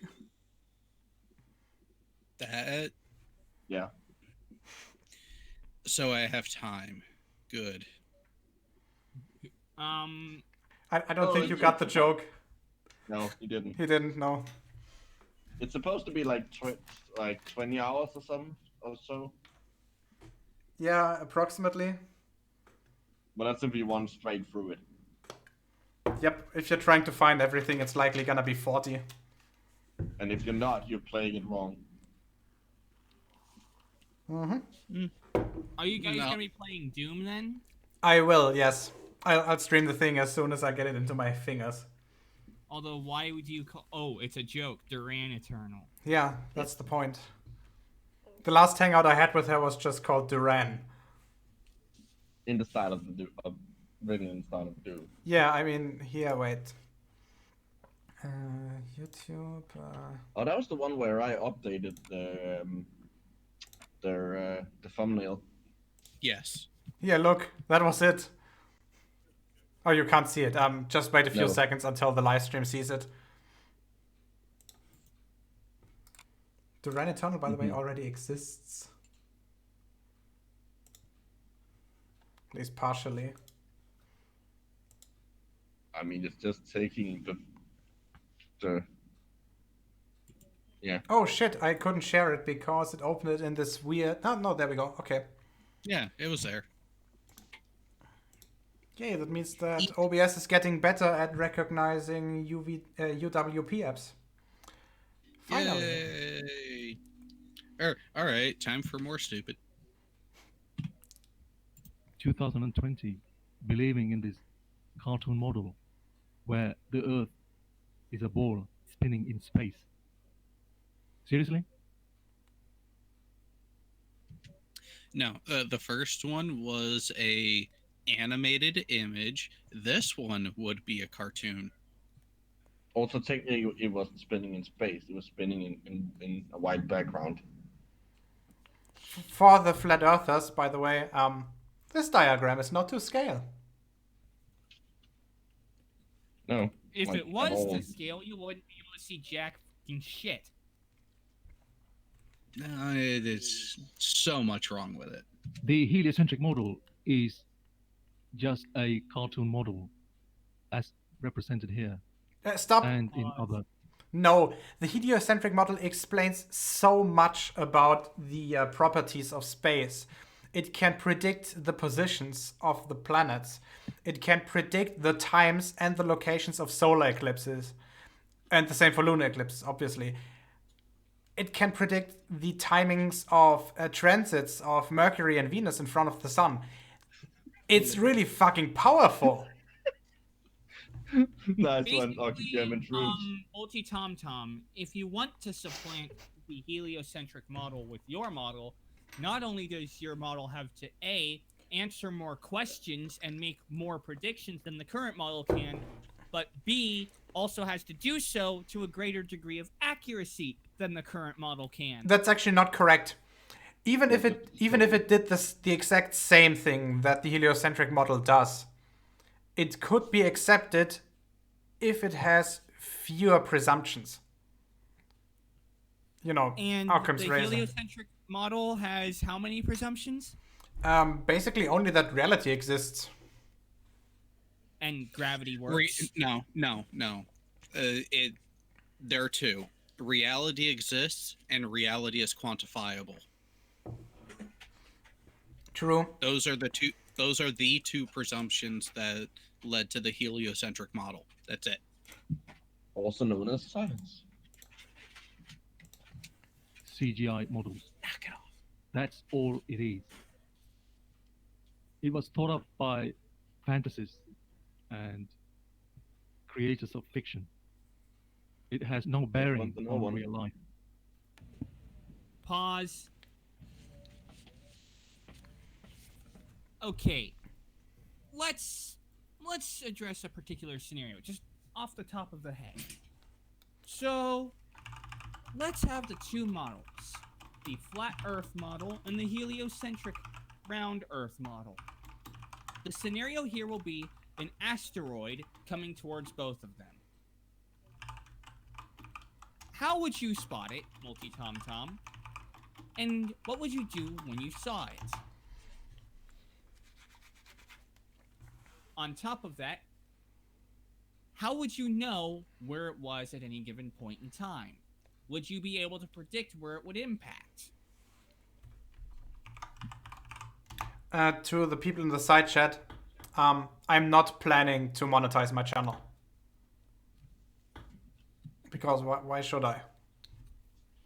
To make money? Yeah, but it's only Why?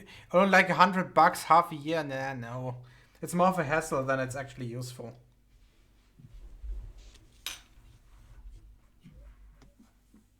And by the way, I gave Awkward Pasta a range. So enjoy that one. Carry on. It continues. They tell us about ludicrous things such as multiverses, Stop. string theory, black. There's one point that we actually haven't spoken about yet.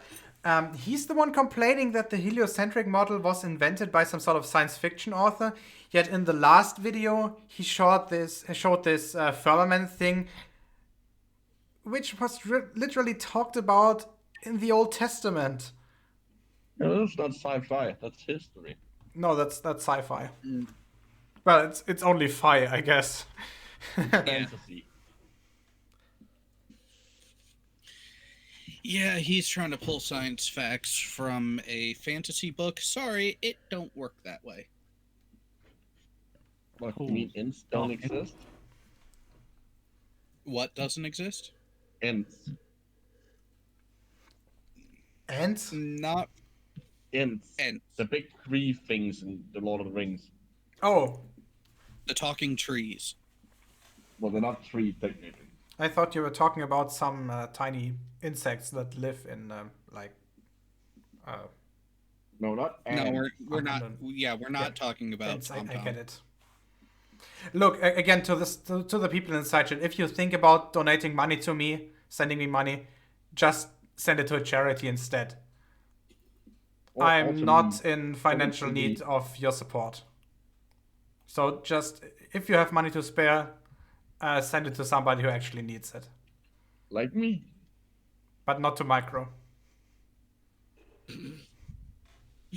Energy. No, just send it to a charity of your choice. Moon bases and setting up colonies on Mars this belongs in science fiction. Oh, And really? yet we can make it a reality. What then there, bub?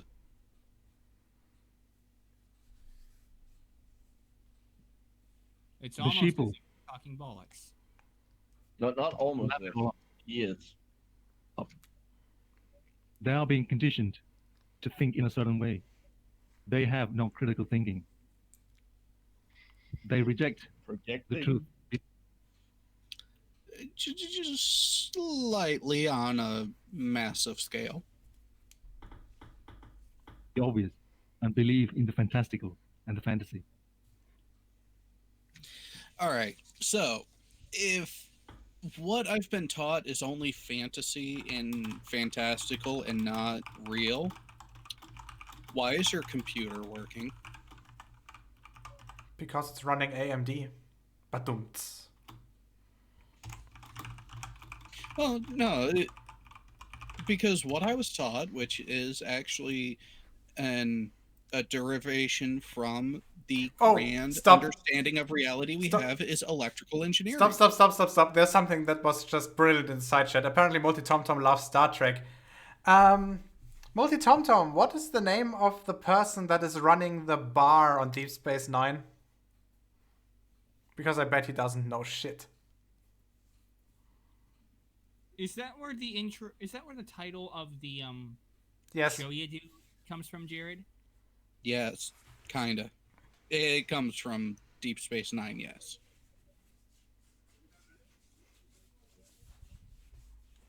Would it have something to do with a word that begins with D? Nope. The name of the purveyor of a particular establishment on the promenade? No. That one in A. Hey, he finally got one damn after it, having NNA. enough time to Google it.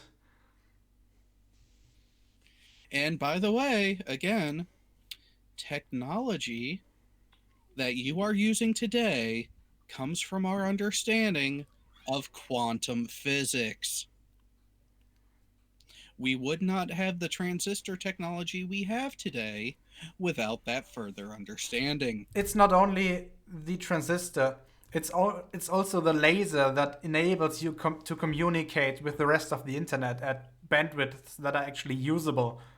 It's also why you have optical drives, Blu-rays, DVDs, CDs. They all use lasers. There's countless examples of this. No, What? no. They use lasers. I'm firing a laser. Hard drives, for example, use magnets. We wouldn't be able to actually make hard drives if we didn't have a knowledge of the behavior of magnets. No one knows how magnets work. It's magic. Is there some sort of bird in the background? Oh, sorry, that's my game. Yeah, what? Okay. I'm He's playing a waifu game. It sounds like it. Please continue. So if I think this heliocentric model is a work of fiction and fantasy, then it's my duty to tell you the truth. How the real If it's your duty to tell the truth, why do you lie so goddamn much? Ooh. cosmology works. First of all, you must understand that there are no planets. Pause. You cannot go and The original term for it's like the original definition of the word planet was one of the wandering stars things. So you're basically not only have you said, oh, they're not physical objects, now you're just saying they're not even there at all, yet we can still observe them.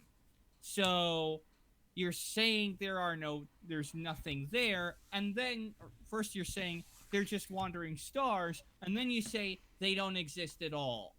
Which one is it? All of them. That one. The green one.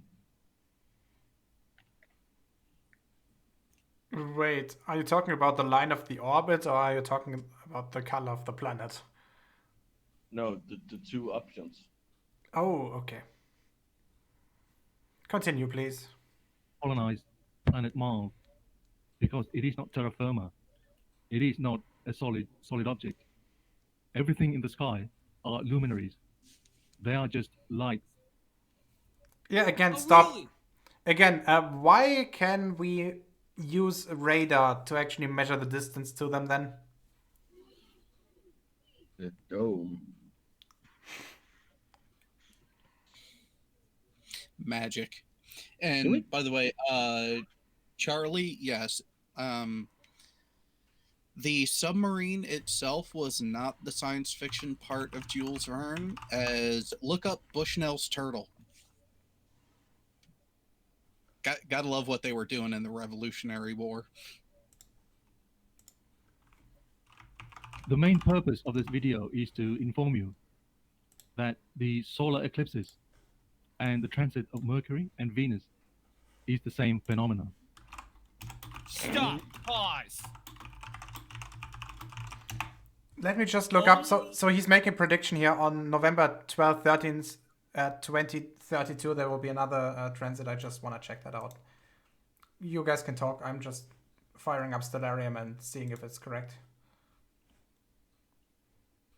Well, I'd say it's a little worse than that. He just claimed that solar eclipses and transits are the same thing. Well, they are to a certain degree. I mean, something going in front of the sun.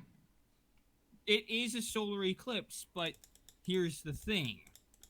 You're conflating solar eclipses in which the moon completely covers the sun with transits where only a little bit of light is blocked. It's a false equivalent. Well, there are partial eclipses, but he's not as wrong as it initially seems because the phenomena, the root cause is technically the same. It's just different stellar bodies at play. Because just try to explain this one, Tom.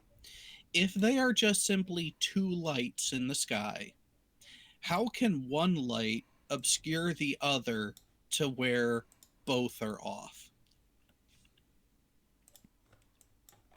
It's almost as if it's a contradiction.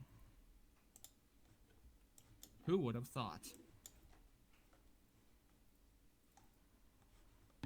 Oh, again, Tom, if Venus is just a light, why have we actually used radar to range to it at its closest proximity to Earth?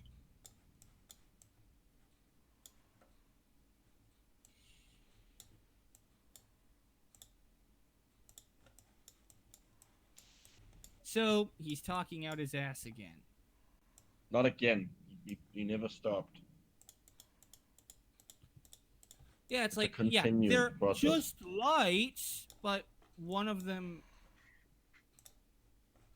Oh! So, he's saying they're just lights, and they don't go in front of the sun, yet the reason we see them going in front of the sun is because they're not going in front of the sun.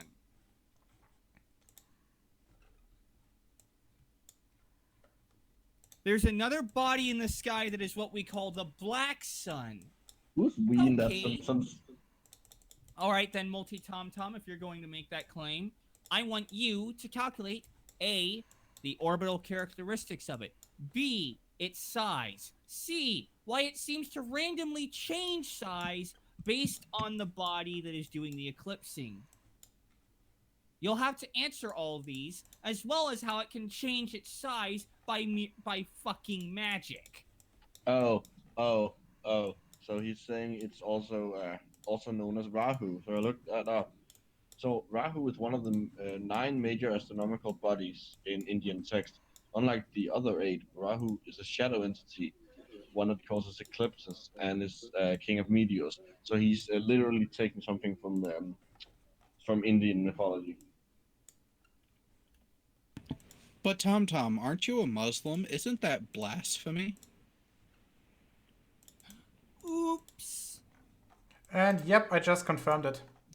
So next Mercury transit will be on the 30th of November 2032. Yep. Wait a second. It's amazing how people can make predictions.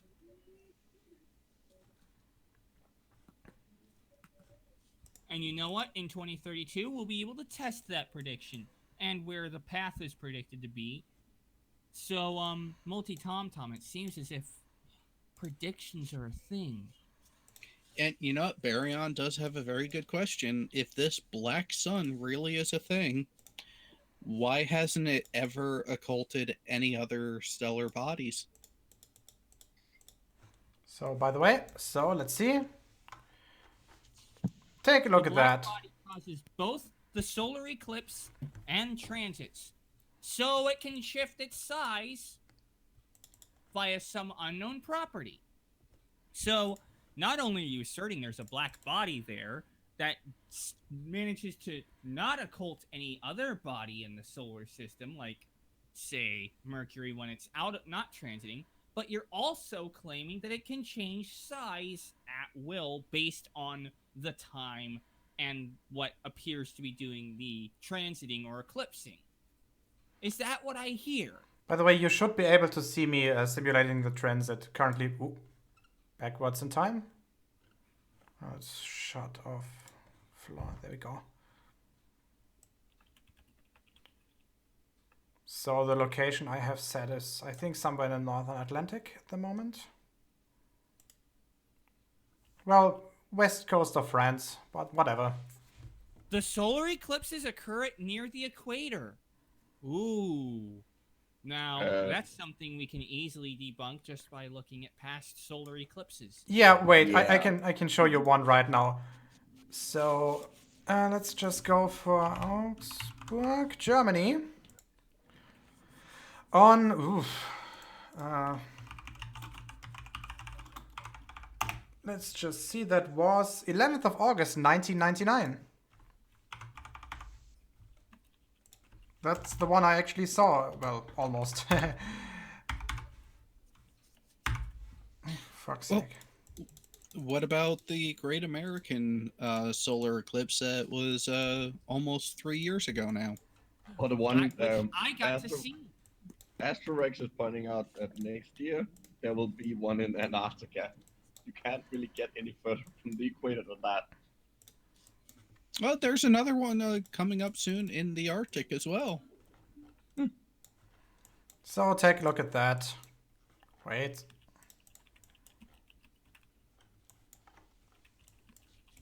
Look at this. That's a direct hit.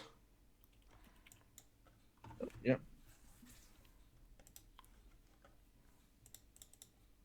1238. Ooh, that's fucking cool. Yes. And for the people who don't know, I think I've told this story before. I didn't see the face of totality because in those 10 minutes there was a fucking thunderstorm. For the rest of the day I had perfect view towards the eclipse. Sky had been clear all day, but then in the last 20 minutes before totality, just like that, a bunch of clouds and I didn't see anything. He said that you're looking at the sun near the equator. No, this is in August. This is in August in southern Germany. The location is, where is it? Which would also means that the sun is not directly above the equator. 48 degrees north and a bit.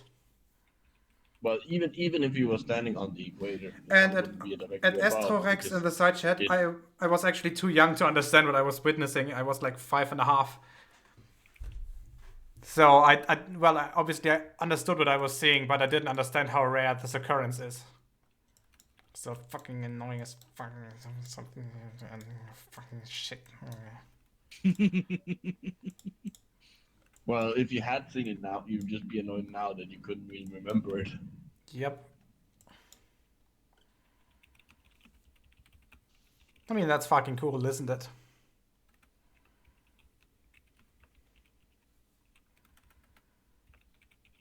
No, that's not a video game. That's literally a simulation, which is able to predict stuff that's happened in the which is able to predict stuff that's happening in the future. That's gonna happen in the future, just like the transit of Mercury that I just showed a few minutes ago. But that can also backtrack stuff that happened in the past. Hey, Gio, do you have days in Germany? Do I have what? Daytime, Oh yeah. nighttime. At the moment, I think it's nighttime. Yeah, but apparently the sun doesn't go over Germany, so you can't have that. Well, at least not in winter. It's eternal night in Germany.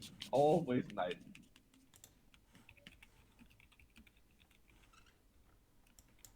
The hell is that you just selected? Oh, I just We need a star. a random star. I wanted to check in which constellation that actually happened. That's Orion over there, Gemini, Leo, I think. And I have no idea what that is. CNC.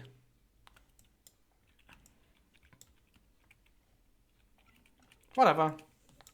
Cancer, maybe?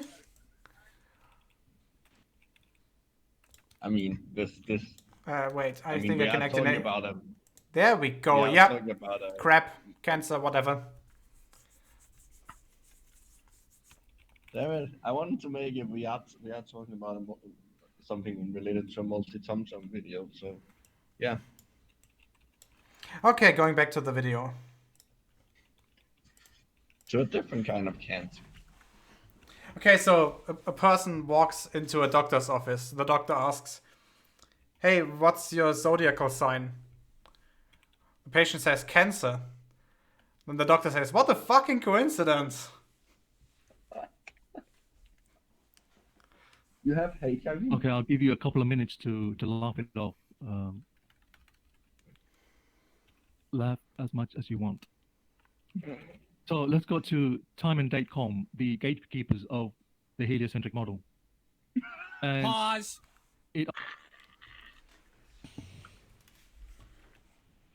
Timeanddate.com. The gatekeepers of the heliocentric model. That's cute. Let's see when Time and Date was when the website was set up.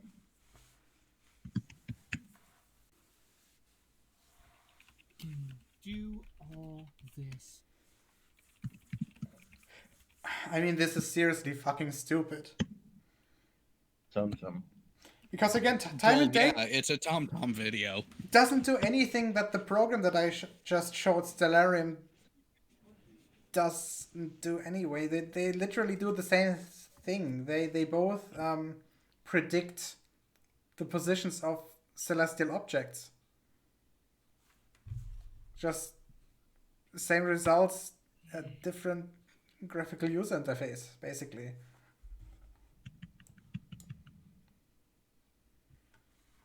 It started in 1998 in a town in Norway. So I guess the heliocentric model wasn't a thing before 1998. Hey, just in time for the Y2K scare. Maybe they're connected. You should look into that, TomTom. Are you now suggesting him more stupid to research? Shh. Don't ruin it. asks, what is a transit? And it answers, every so often, a planet lines up in a way that blocks out part of the sun's rays from reaching Earth. This is known as a planet transit. The only two planets that can be transiting the sun from Earth are Venus and Mercury, because they are the only planets that orbit inside Earth orbit. Wrong. Yes. What? No.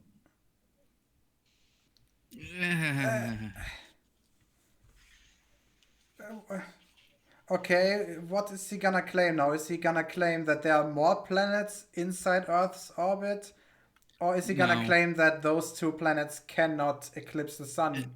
Transit the sun? No, he's actually going to appeal to your ego and call it geocentric. Well, Ba-da-da-da-da-da. Like I said previously, there are no planets. You cannot visit these planets. You cannot go to Mercury, Venus on a rocket ship. That Pause. is impossible. That doesn't really have anything to do with them going in front of the sun. So it's impossible despite the fact it's been done. Non sequitur. Your facts are incongruent.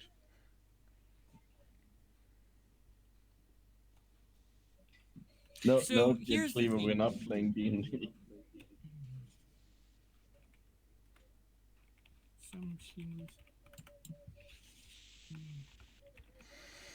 Continue, please. Time.com I want this torture also to has given stop. us the solar and lunar eclipses worldwide for the next 10 years. They have this data because they know the trajectory, the orbit of the other bodies that are in the sky. You have to know the trajectory of the sun and the black sun, which I call the negative sun. Pause. Stop. Also known as the moon. So several questions that should be asked are, and I quote, 1. How is this black sun not affecting other bodies gravitationally? 2. How has this black sun not been tracked by absolutely anyone ever, despite the fact that you have astronomers looking all over the world to find this thing? 3. How is this body able to change angular size on a whim? D. How has this thing managed to not occult other celestial bodies? And E. And most importantly, E.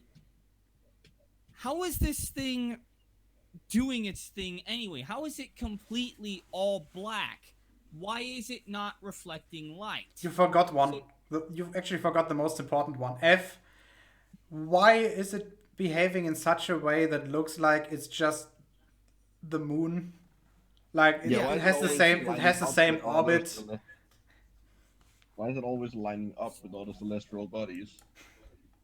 So yeah, your model, MultiT0mt0m, has to make the following assumptions for the black sun to be true. It has to assume A, that this black sun can change angular size on a whim, so that means it has to basically be magic. B, it has to know. It has to know, or it has to line up precisely on certain dates and times at these certain angular sizes. C, it has to do so in a way that makes it look like other bodies are transiting. D, it has to manage to not affect other bodies gravitationally. E, it has to do all the following without being tracked by anyone ever. F, it has to reflect little to no light so that it can't be observed at all, despite the fact that we'd be able to observe gravitational phenomena related to it, much like we do with black holes. And G, you also have to assume that this black sun can, again, you also have to assume that this black sun is even there in the first place. Whereas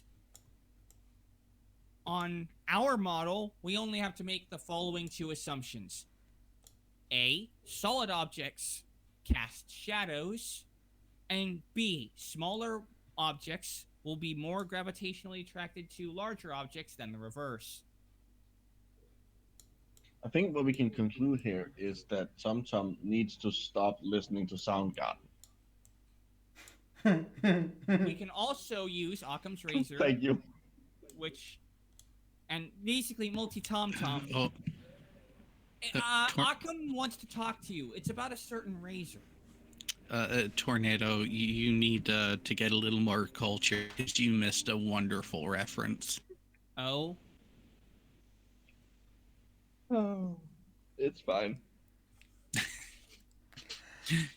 Let's just continue, please. It's not the moon that eclipses the sun.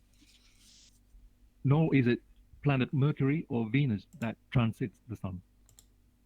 there is another object, another body in the sky that is what I call the anti-sun, which is negative to our positive sun. Pause.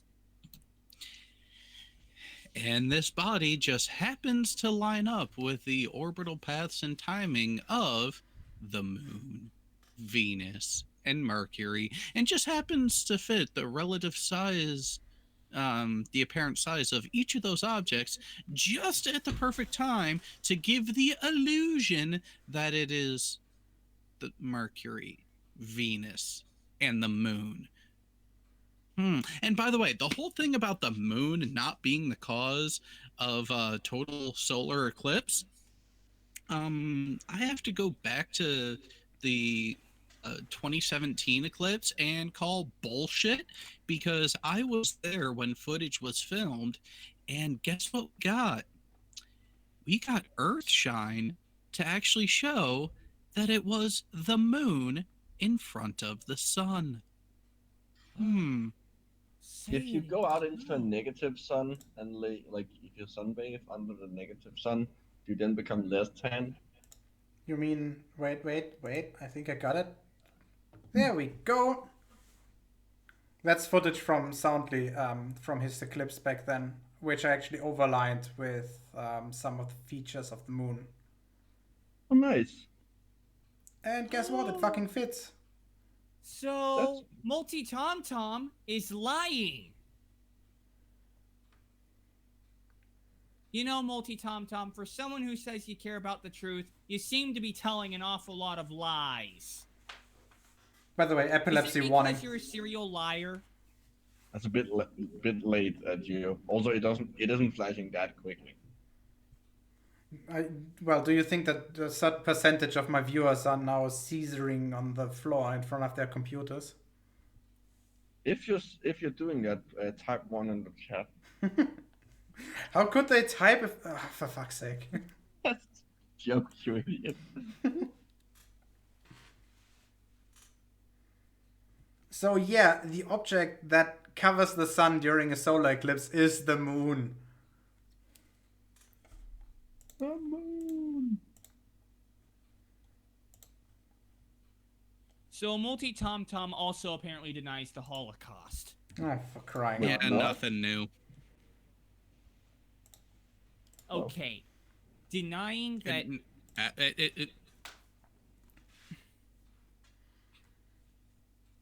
We'll I be should okay. probably shut up before I get too pissed off. Yes. But because I feel like egging it on. Everything in nature, therefore creation, has duality. Like the famous yin and yang sign. Everything. I think we've talked about spirit science bullshit enough today already. Let me just put it this way. Jews in space! No. No.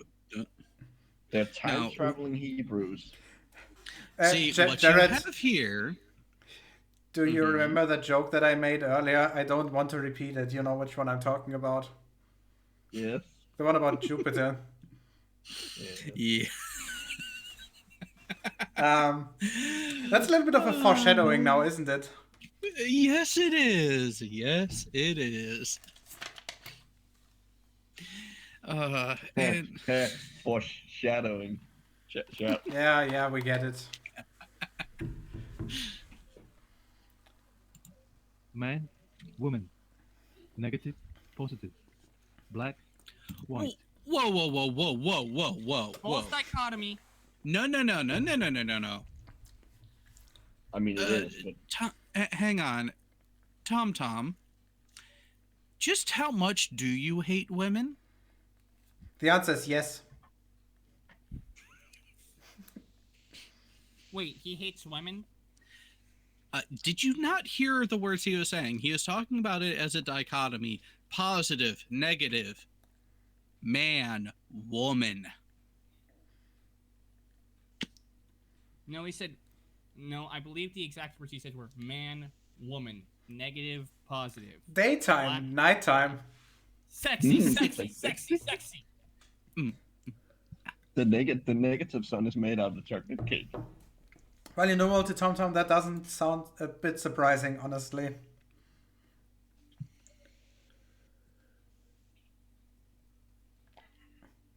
I'm referring to what you just wrote in the side chat. Yeah. Yeah. Hey, Only God, MultiT0mt0m. our creator, is unique. He is one. All creation has duality. One is the loneliest. The real love sun. forever.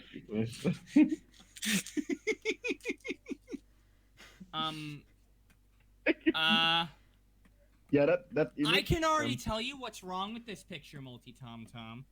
Everything. And it doesn't even need magical black sun woo. All it needs is oversaturation Yes. of the pixels. Yes, a certain type of sensor behaves this way if too much light actually hits a pixel. You will get those black blobs.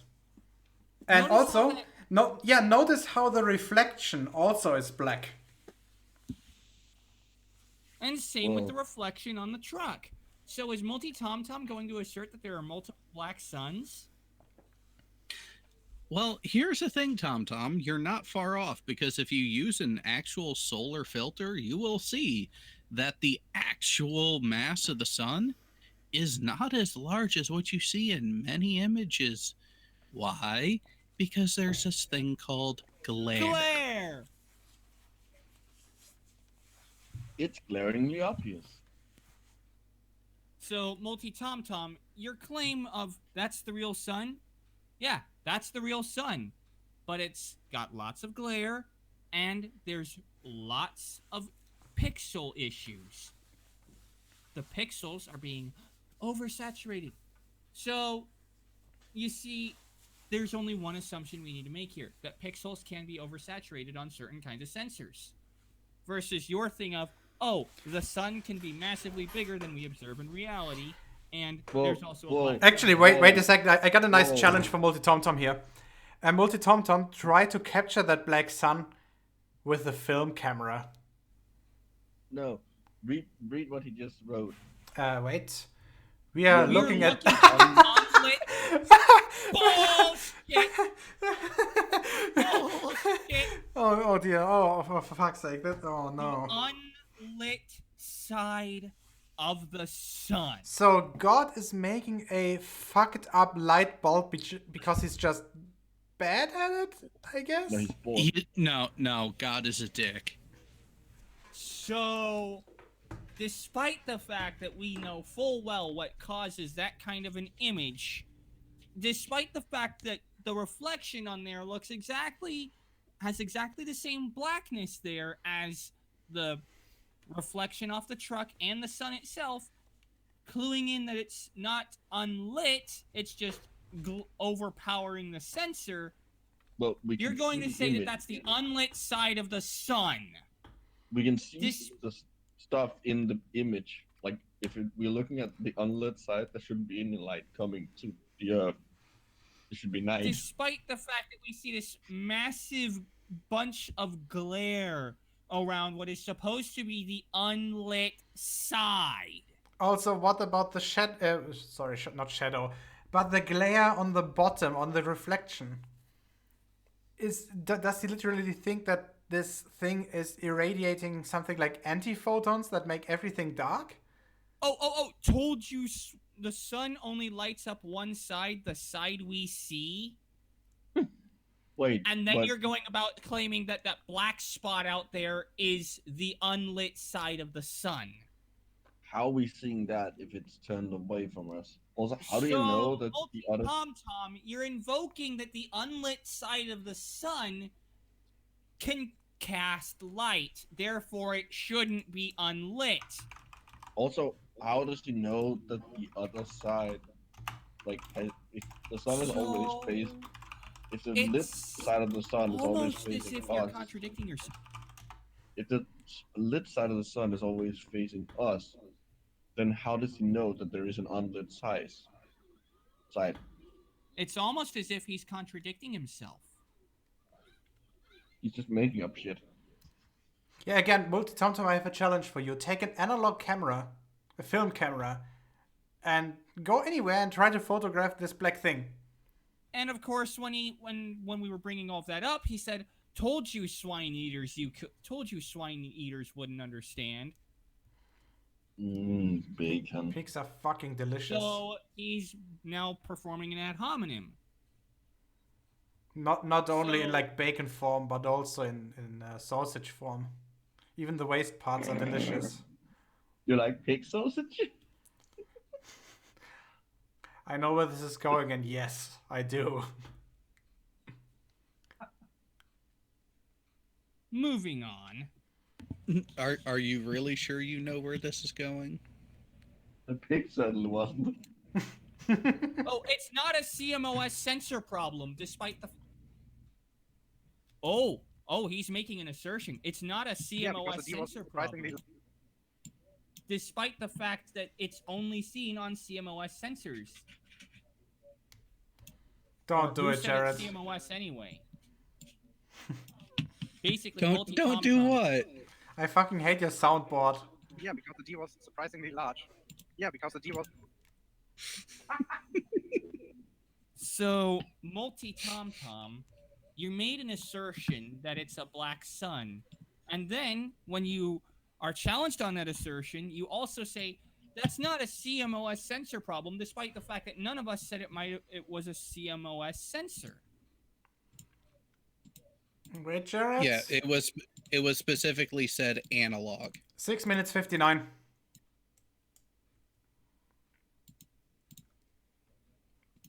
So, yeah, MultiT0mt0m, you're claiming that that's the unlit side of the sun, despite the fact that it's casting light. Huh. It sounds like you're contradicting yourself. And then, when you were challenged on this assertion, you were doubling down and saying, what you are seeing is real. It's not a CMOS sensor problem, despite the fact that none of us said it was a CMOS sensor problem. We're challenging you to go out and try and capture this with an analog camera, a film camera. Or just a digital camera with another sensor type. Continue, Let's please. see how he dodges this one. The real sun is that black object in the sky. If you look at what I call the halo around the sun, that's what we see when we look at the sun from our vantage point. Yeah, that's You called shouldn't look at the glare. sun. Pause. No, you shouldn't look at the sun, Tom. Don't go around looking at the sun. Yeah, TomTom, that huge halo there, it's called glare. And you notice how that same black spot is reflecting off the building and off the truck. It's almost as if you're lying.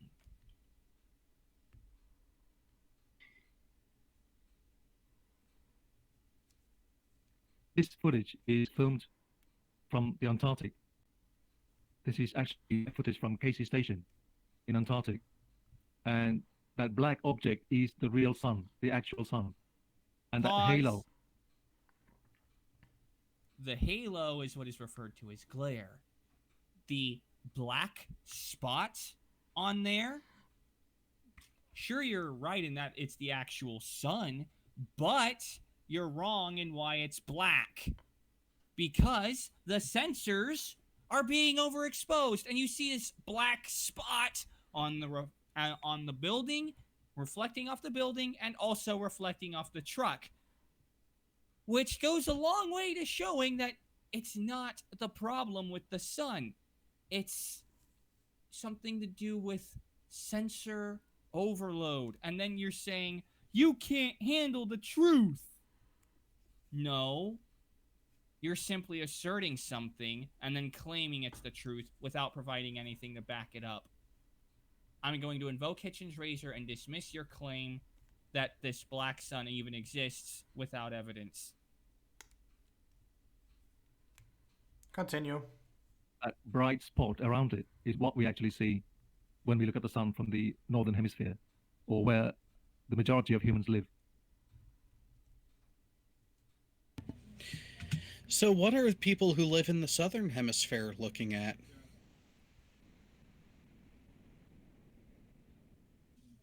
I'd like to know. Despite the fact that he's claiming that the bright part of the sun is only visible to people in the northern hemisphere, whereas the black part of the sun is visible only to people in the southern hemisphere.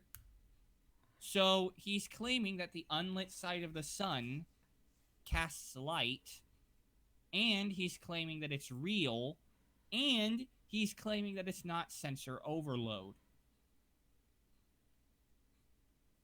So again, you have to invoke the same assumptions, and also assume that this black sun is capable of blocking the sun without blocking its light. You're just adding on even more assumptions versus, oh, it's just sensor problems, and oh, smaller objects will orbit larger ones, and oh, solid objects will block light.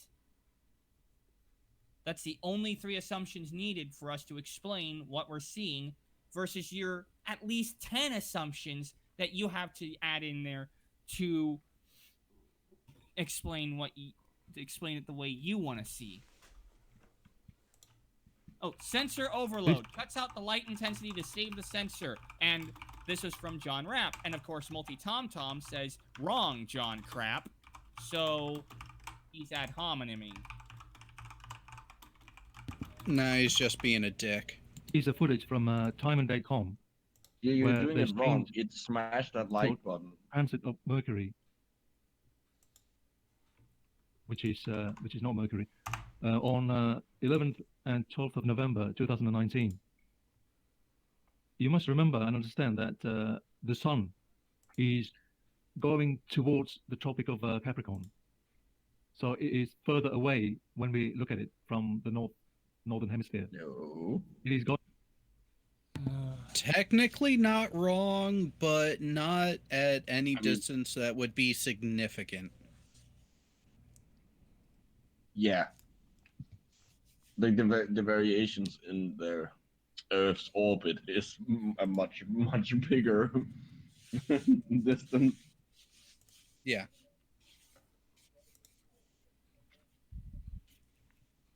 Going away from us, going towards the Tropic of Capricorn. And after the December solstice, it will turn around and come back towards us, towards the Tropic of Cancer. So you have to take perspective into account. And what's making it do that? Magic. All right. Also, is he literally thinking that the sun is getting closer to us during summer? Yep. Then Yes. I would like to show him Red's old video where he actually measured the angular distance of, the angular diameter of the sun over the course of the day. And again, you can measure the angular distance of the sun over the course of a year. And it's not that hard to do. All you need is a camera with rather fine angular resolution. So zoom lens And a would be solar nice. filter. And a solar filter, exactly. And what do we see? We see negligible changes. Yes. Also, in the northern hemisphere, the sun is actually the farthest away during the summer. Yes, exactly. Aphelion is in July, I think. Yes. Which means that summer in the northern hemisphere is actually the part of our orbit when we are the furthest away of the sun. Yep. Because as we all know, apparently all apart from MultiT0mt0m, Earth's orbit is actually not completely circular. It's slightly elliptical. Like all orbits. Yep. And if you look at the bottom left-hand corner, it has the details. It has the sun, the outline of the sun, which I call the halo, which is not the actual sun, and the position of Mercury, where it should be. Look at the altitude. It's only 20 degrees, 20.8 to 83 degrees above the horizon. And this is broadcast from Los Angeles, California, Griffith Observatory. And it's morning there. It's about 7 o'clock, 7:30, 7:45 a.m. And look at the direction as well. It's 129.54 degrees southeast. Stop. from LA. You can actually see Mercury there, right, Jared? The video quality is not very good. It's a little bit compressed. But slightly top right of the center of the solar disk. Well, it should be like. It's Yeah. being streamed where my mouse cursor is on the live stream. I think it's... I'm not sure, actually. There. Maybe. I think the streaming is like seriously fucking it up. Yep. Yeah, Very hard even to on tell, my actually. end, even on my end, where I downloaded his video, I'm having a hard time seeing it on my higher def screen. So I bet you could actually see it in the original video. The original one from the observatory? Oh, probably, because you probably have it in 1080 or 4K. probably 4K at this point. Well, it depends on when it was from. What do you say? November of 2019. yeah, just a few months ago. Oh, okay. I missed that. So they're looking at the sun just over the horizon, and this black object, that black thing, is the object that eclipses the sun, also transits the sun. Stop. It's the same body. What's the point about the altitude? I mean, you could take a look at the sun from a different position where it's almost directly overhead and you would still see it. I mean, they're looking southeast, which means that if the observer was in, I don't know, South America, directly on the equator, or whatever latitude the sun was directly overhead on that day, somebody would be looking directly upwards and still seeing Mercury transit.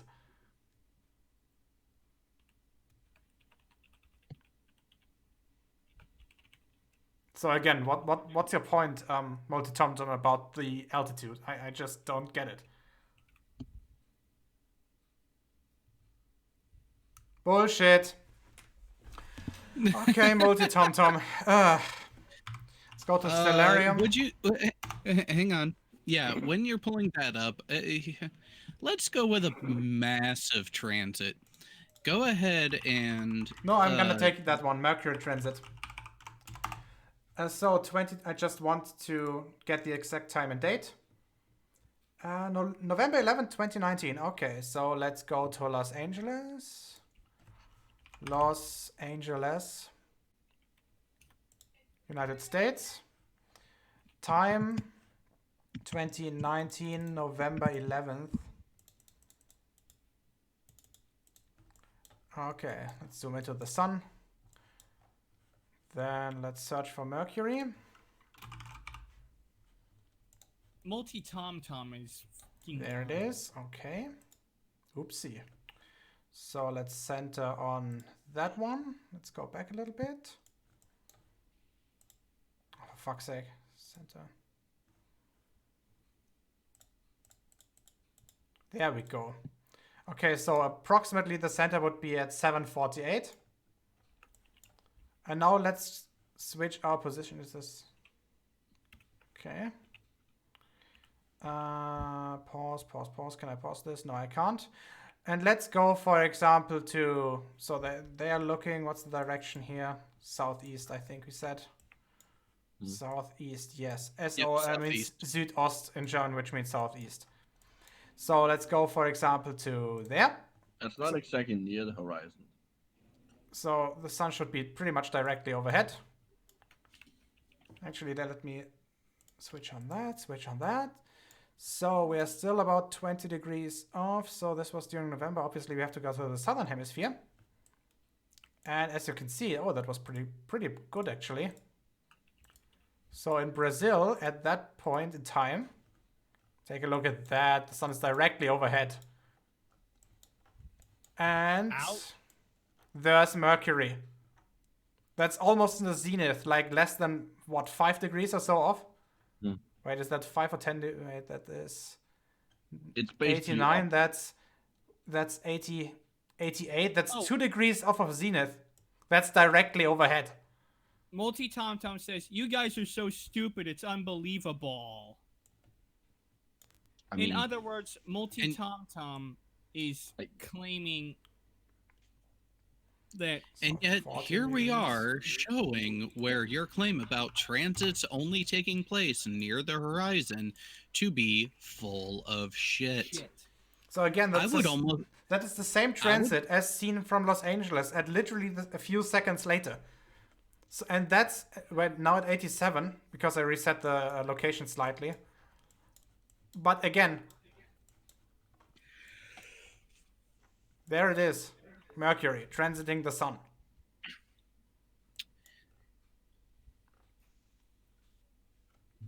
So yeah, you're full of shit. And I would even go as far to say that you are full of pig shit. Ooh. how did that get inside him? Well, you know what they say, you are what you eat. how? Ouch. How?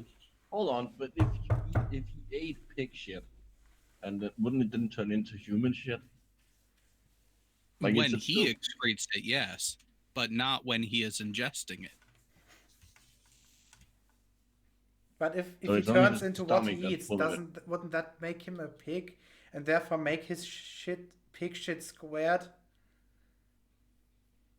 It could go that route too. But let's go ahead and see if there's anything in the last No, he minute wouldn't. of this. He wouldn't turn into a pig. He would turn into pig shit. Well, he is pig shit. That's an insult to pig shit.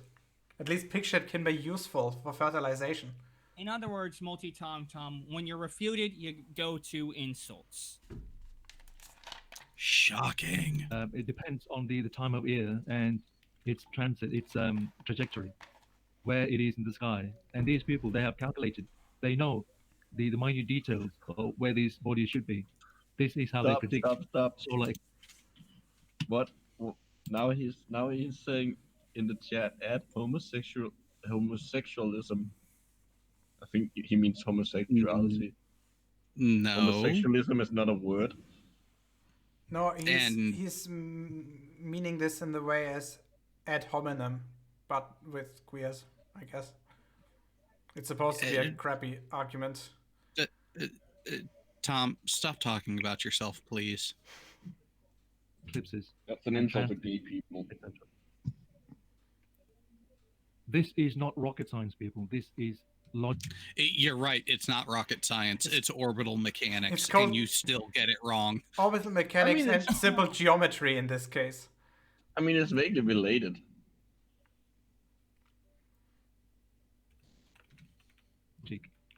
Reasoning and common sense.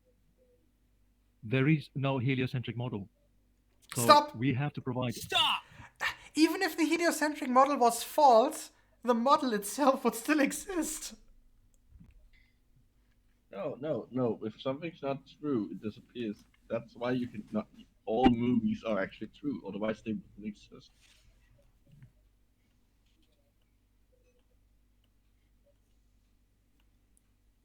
An alternative to that cartoon model. How can you When you have look an at it- alternative to something that doesn't exist? Existence. Is through 2020 vision, you have clarity. You will see the real world. Pause. That's the end of the video. Well, pause it anyway. Okay, Tornado, what do you have? Well, considering the fact that MultiT0mt0m made multiple assertions and then claimed, oh, there is no heliocentric model, just because you don't like it doesn't make it false. And just because you deny it doesn't make it false. You can't simply say, I don't believe that, therefore it's not true. That is Okay, an argument from incredulity. and with that, I think we are gonna end it right now because we've been live for almost 3 hours and it's 5 minutes before midnight over here. Yeah, Yes. it's time for dinner. Yeah, for me it's Same time for a bowl here. of spaghetti and then bed. But Oh, that sounds good. oh yeah, not necessarily in that order. We shall see. Just a little bit. Don't sleep what- in spaghetti. Yeah, just a little bit of housekeeping. So for the people that joined a little later, so in about 2 weeks, well, no, 1.5 weeks, I will try to capture the ISS move in front of the moon or transit in front of the moon from my location, actually, which is something that doesn't happen very often. It will happen twice in a short period. One on the first, I think, on the 28th, and then on the either 1st or 2nd of February. Expect live streams from that, so I'm definitely trying this. It's possible that the location is slightly gonna change because the website always makes corrections when they get the new orbital data in. So timings and location might vary a little bit. Yeah. And otherwise, I'll try to find some other videos for more stupidity to debunk.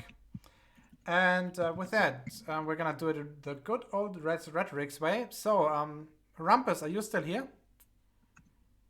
I don't think so. I guess that's a no. Yeah. Yeah, I'm thinking he's on the phone still. Yeah. Let's start with you, Tornado. Say what you have to say, and then please leave. MultiT0mt0m, first of all, learn what evidence is. Second of all, get some! Thank you very much for joining. See you next time. Next one, Micro.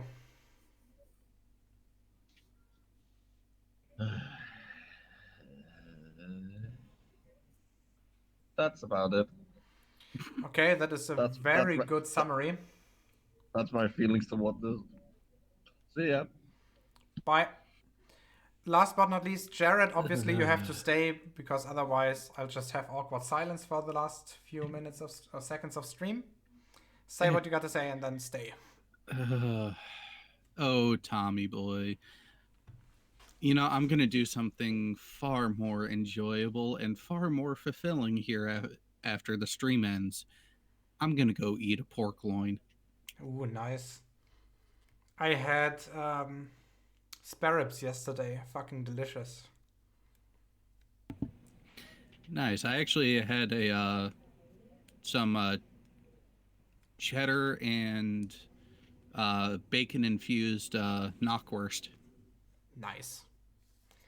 And with that, my summary of this, MultiT0mt0m, everything you've said is either pulled out of your ass